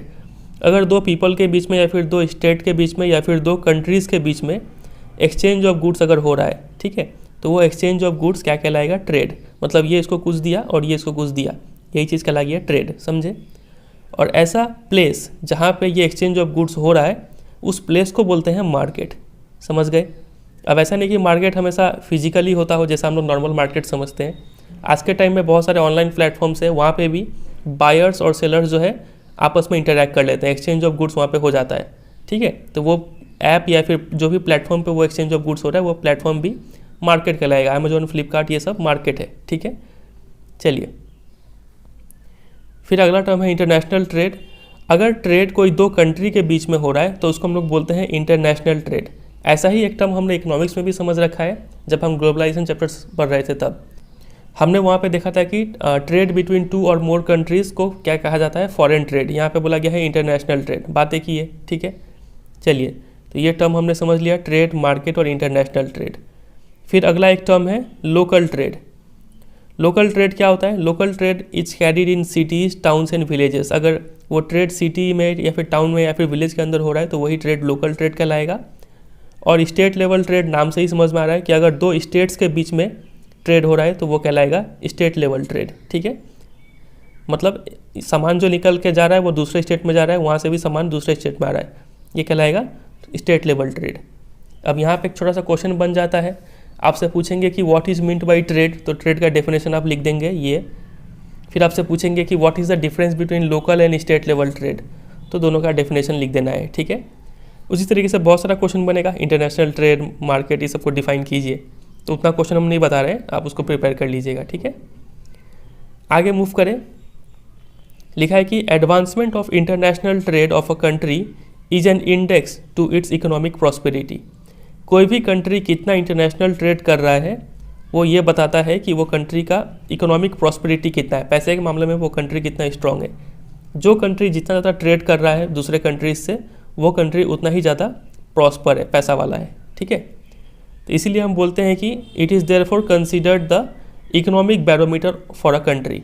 मतलब अगर आपको किसी कंट्री का इकोनॉमिक स्थिति पता करना है तो आप बस ये देख लीजिए कि वो कंट्री किस तरीके से इंटरनेशनल ट्रेड कर रहा है, कितना कर रहा है, ये देख के आप बता सकते हैं कि वो कंट्री कितना इकोनॉमिकली प्रॉस्पर है। समझे? चलिए, अब हमें एक बात ये भी पता है कि रिसोर्सेज जो है वो स्पेस बाउंड है। कई रिसोर्सेज कोई एक स्पेसिफिक जगह पे ही मिलते हैं। ठीक है, फॉर एग्जांपल ऑयल समझ लीजिए, पेट्रोलियम, तो कोई भी कंट्री जो है वो इंटरनेशनल ट्रेड के बिना सर्वाइव नहीं कर सकता है। ठीक है, अब ये ऑयल है, वो कंट्री अगर अपने पास ही रखा रह जाए तो इसको पैसा नहीं मिलेगा, फिर बाकी दूसरे कंट्रीज को ऑयल नहीं मिलेगा, तो ऐसे देश तो चलेगा नहीं ना, ऐसे करके पूरा वर्ल्ड भी नहीं चलेगा। तो हमें क्या करना पड़ेगा, इंटरनेशनल ट्रेड करते रहना पड़ेगा, क्योंकि कोई कंट्री ऐसा नहीं है जिसके पास सारा रिसोर्सेस है। ठीक है, किसी के पास कुछ रिसोर्स है, किसी के पास कुछ रिसोर्स है, तो इन दोनों को ट्रेड करके आपस में काम चलाना पड़ेगा। समझे? अब है एक टर्म जिसको बोलते हैं बैलेंस ऑफ ट्रेड। जब भी ट्रेड करता है कोई कंट्री तो वहाँ पे क्या होता है, क्या तो ये कंट्री अपना सामान बाहर बेच रहा होगा या फिर कोई दूसरा कंट्री का सामान अपने अंदर ले रहा होगा। तो ये जो कंट्री है ना, ये अगर सामान बाहर भेज रहा है तो इसको हम लोग क्या बोलते हैं, एक्सपोर्ट बोलते हैं। और यही जो कंट्री है वो अगर सामान अपने अंदर मंगवा रहा है तो इसी को इम्पोर्ट बोलते हैं। समझे? तो ये जो एक्सपोर्ट और इम्पोर्ट है, इन दोनों को क्या बोलते हैं, कंपोनेंट्स ऑफ ट्रेड बोलते हैं। समझे? और इस एक्सपोर्ट और इम्पोर्ट का डिफरेंस को ही क्या कहा जाता है, बैलेंस ऑफ ट्रेड। तो balance of trade of a country is the difference between export and import. For example मान लीजिए ये हमारा कंट्री है इंडिया, ये 100 करोड़ का एक्सपोर्ट किया और 70 करोड़ का इम्पोर्ट किया। ठीक है, तो बताइए बैलेंस ऑफ ट्रेड कितना होगा, ये एक्सपोर्ट है और ये इम्पोर्ट है। तो बैलेंस ऑफ ट्रेड क्या होता है, इन दोनों का difference, balance of trade BOT equal to export minus import, यानी 100 माइनस 70 आ जाएगा 30 करोड़, बैलेंस ऑफ ट्रेड हो गया। समझे? एक क्वेश्चन का और जवाब दीजिए। ये मान लीजिए फिर से हमारा ही कंट्री है, हम लोग इस बार 60 करोड़ का एक्सपोर्ट कर रहे हैं और मान लीजिए 80 करोड़ का इम्पोर्ट कर रहे हैं। ये है इम्पोर्ट और ये है एक्सपोर्ट। बताइए बैलेंस ऑफ ट्रेड कितना होगा। तो बैलेंस ऑफ ट्रेड क्या होता है, एक्सपोर्ट माइनस इम्पोर्ट। एक्सपोर्ट है 60, इम्पोर्ट है 80। इस बार हम इंपोर्ट ज़्यादा कर रहे हैं तो -20। ठीक है, इस बार बैलेंस ऑफ ट्रेड क्या में आ गया, नेगेटिव में आ गया। इसका पहले वाले एग्जांपल में 30 करोड़ पॉजिटिव में आया हुआ था। तो नेगेटिव कब आता है, जब इंपोर्ट ज़्यादा हो और एक्सपोर्ट कम हो, और पॉजिटिव कब आता है, जब एक्सपोर्ट ज़्यादा हो और इंपोर्ट कम हो। तो इस सिचुएशन को हम लोग बोलते हैं फेवरेबल और अनफेवरेबल। मतलब अगर कोई कंट्री इंपोर्ट ज़्यादा कर रहा है और एक्सपोर्ट कम कर रहा है, मतलब अगर बैलेंस ऑफ ट्रेड नेगेटिव में आ रहा है तो इसको हम लोग बोलते हैं अनफेवरेबल बैलेंस ऑफ ट्रेड। समझे? और ये 30 करोड़ वाला जो केस था, यहाँ पे एक्सपोर्ट ज़्यादा था, इंपोर्ट कम था, तो इसको बोलते हैं फेवरेबल बैलेंस ऑफ ट्रेड। समझे कि नहीं समझे? नहीं समझे तो अभी समझ में आ जाएगा। यहाँ पे देखिए लिखा है कि when the value of export exceeds the value of import. अगर एक्सपोर्ट ज़्यादा है इंपोर्ट के मुकाबले में तो उसको बोलते हैं फेवरेबल बैलेंस ऑफ ट्रेड। मतलब हम लोग बाहर सामान बेच बेच के ज़्यादा पैसा कमाए हुए हैं, तो इसको फेवरेबल बोला गया है। ठीक है, वहीं on the contrary if the value of import exceeds the value of export. अगर इम्पोर्ट्स का ज़्यादा है वैल्यू एक्सपोर्ट्स के मुकाबले तो वो कहलाएगा अनफेवरेबल बैलेंस ऑफ ट्रेड। मतलब हम लोग खुद प्रोडक्शन कम किए हैं और दूसरे कंट्री से ज़्यादा खरीद के खाए हैं। ठीक है, तो इसको कहा जाता है अनफेवरेबल। ठीक है, तो ये सब टर्म वेरी इंपॉर्टेंट है, एग्जाम में दोनों का डिफरेंस डेफिनेशन पूछते रहते हैं। फिर आगे मूव करते हैं। तो इंडिया का जो है ट्रेड रिलेशन है कई सारे मेजर ट्रेडिंग ब्लॉक्स के साथ, मेजर कंट्रीज़ के साथ। हम लोग किस कमोडिटी का एक्सपोर्ट करते हैं देखिए, जनरली हमारे कंट्री से जो जेम्स हो गए, jewellery, chemicals and related products, agriculture और एलाइड प्रोडक्ट्स, ये सब चीज़ का एक्सपोर्ट किया जाता है, समझे। और इंपोर्ट किस चीज़ का करवाते हैं, पेट्रोलियम, क्रूड प्रोडक्ट्स, ठीक है, gems, jewellery, chemicals, related products, फिर base metals, electronic items, machinery, agriculture, allied products, ये सब का हम लोग इंपोर्ट करवाते हैं, समझे। तो इसको भी आप प्रिपेयर करेंगे। और हाल फिलहाल में इंडिया सॉफ्टवेयर के मामले में काफ़ी स्ट्रांगली सामने आया हुआ है, ठीक है। India has emerge as a software giant at the international level and it is earning large foreign exchange through the export of information technology. जब भी हम कोई चीज़ बाहर एक्सपोर्ट करते हैं ना, तो दूसरा कंट्री हमें पेमेंट करेगा उसके लिए, तो वो पेमेंट को क्या बोलते हैं, फॉरेन एक्सचेंज। तो फॉरेन एक्सचेंज अर्न करने में काफ़ी हेल्प कर रहा है इंफॉर्मेशन टेक्नोलॉजी जो सेक्टर है वो, ठीक है। चलिए, तो इतना चीज़ आप प्रिपेयर कर लेंगे इंटरनेशनल ट्रेड के बारे में। अब मूव कर जाते हैं, ट्रेड का ही एक छोटा सा टॉपिक है, टूरिज़्म एज अ ट्रेड, ठीक है। टूरिज़्म का मीनिंग सबको पता है। तो पिछले 3 डिकेड्स में, यानी पिछले 30 ईयर्स में टूरिज़्म इंडिया में काफ़ी ग्रो किया है। क्या क्या इंपॉर्टेंस है टूरिज़्म का देखिए, मोर देन 15 मिलियन पीपल जो है वो डायरेक्टली इंगेज्ड है टूरिज़्म इंडस्ट्री में, तो इतना लोगों को यहाँ पे एम्प्लॉयमेंट मिल रहा है। दूसरा, टूरिज़्म से नेशनल इंटीग्रेशन, कंट्री यूनाइट होता है, कंट्री का एकता को आगे बढ़ावा मिलता है, ठीक है। फिर provides support to local handicrafts and cultural pursuits. जो मान लीजिए कोई आदमी बाहर से, कोई फॉरेनर घूमने आया किसी जगह पे, तो उस जगह का कोई खास बात होगा, लोकल कोई क्राफ्ट होगा, हैंडीक्राफ्ट होगा, उसको बढ़ावा मिलता है, वो लोग इसको पसंद करते, खरीद के ले जाते हैं, ठीक है। तो ये दूसरा एडवांटेज हो गया। तीसरा, it helps in the development of international understanding about our culture and heritage.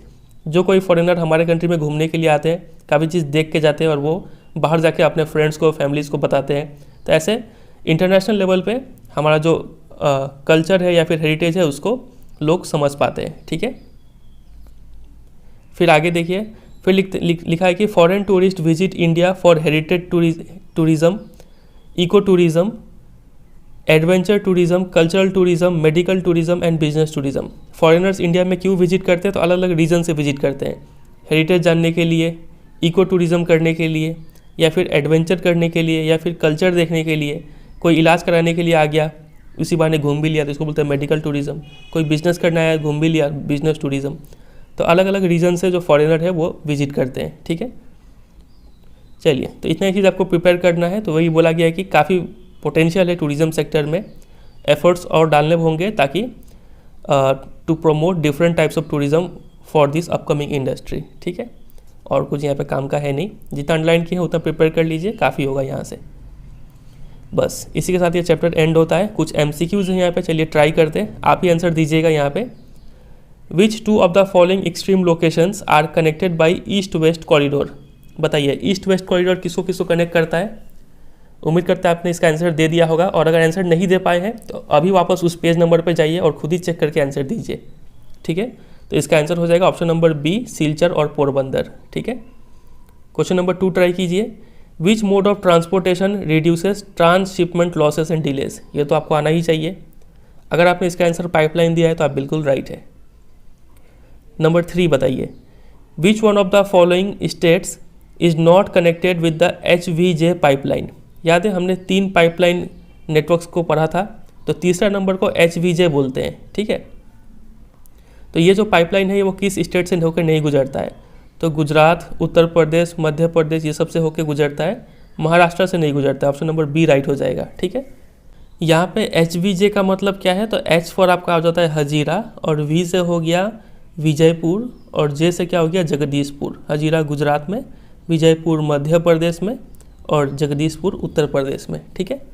Question number 4 लिखा है कि which one of the following ports is the deepest landlocked and well protected port along the east coast. बताइए कौन सा है deepest landlocked और well protected port, तो ये हो जाएगा विशाखापट्टनम, ठीक है। चलिए 5 ट्राई कीजिए, विच one of the following is the most important modes of transportation. Most important यानी प्रिंसिपल मोड, याद है प्रिंसिपल मोड किसको कहा गया था, तो रेलवेज को कहा गया था, ठीक है। Number 6, which one of the following terms is use to describe trade between 2 और मोर कंट्रीज। तो ट्रेड बिटवीन 2 और मोर कंट्रीज को क्या बोलते हैं, इंटरनेशनल ट्रेड या फिर फॉरेन ट्रेड, ठीक है।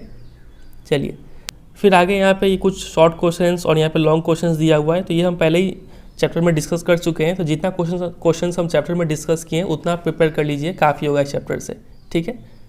चलिए, यहाँ पे एक अच्छा सा क्वेश्चन दिख रहा है, northern terminal of the north south corridor. बताइए, जो नॉर्थ साउथ कॉरिडोर था उसका जो नॉर्दर्न टर्मिनल था वो क्या था?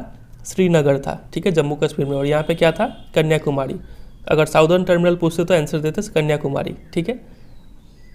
फिर एक रिवराइन पोर्ट का नाम यहाँ पे पूछा गया है, तो क्या हो जाएगा यहाँ पे? बताइए, कोलकाता, ठीक है। Rail gauge with a track width of 1.676 metre, तो इसको हम लोग बोलते हैं ब्रॉड गॉज। मतलब यहाँ पे एक टेबल दिया गया था जो हम छोड़ दिए थे, ये रहा। यहाँ पे एक टेबल दिया गया था 7.1 इंडिया रेलवे ट्रैक। तो 3 टाइप का गॉज होता है, ब्रॉड गॉज, मीटर गॉज और नैरो गॉज। ब्रॉड गॉज का जो लेंथ होता है वो इतना, मीटर गॉज नाम से समझ में आ रहा है 1 मीटर, और नैरो गॉज इस रेंज के बीच में वेरी करता है। तो सबसे ज़्यादा जो ट्रेन रूट है वो ब्रॉड गॉज वाला ही है, जो नॉर्मल ट्रेन ट्रैक होता है वो, ठीक है। चलिए,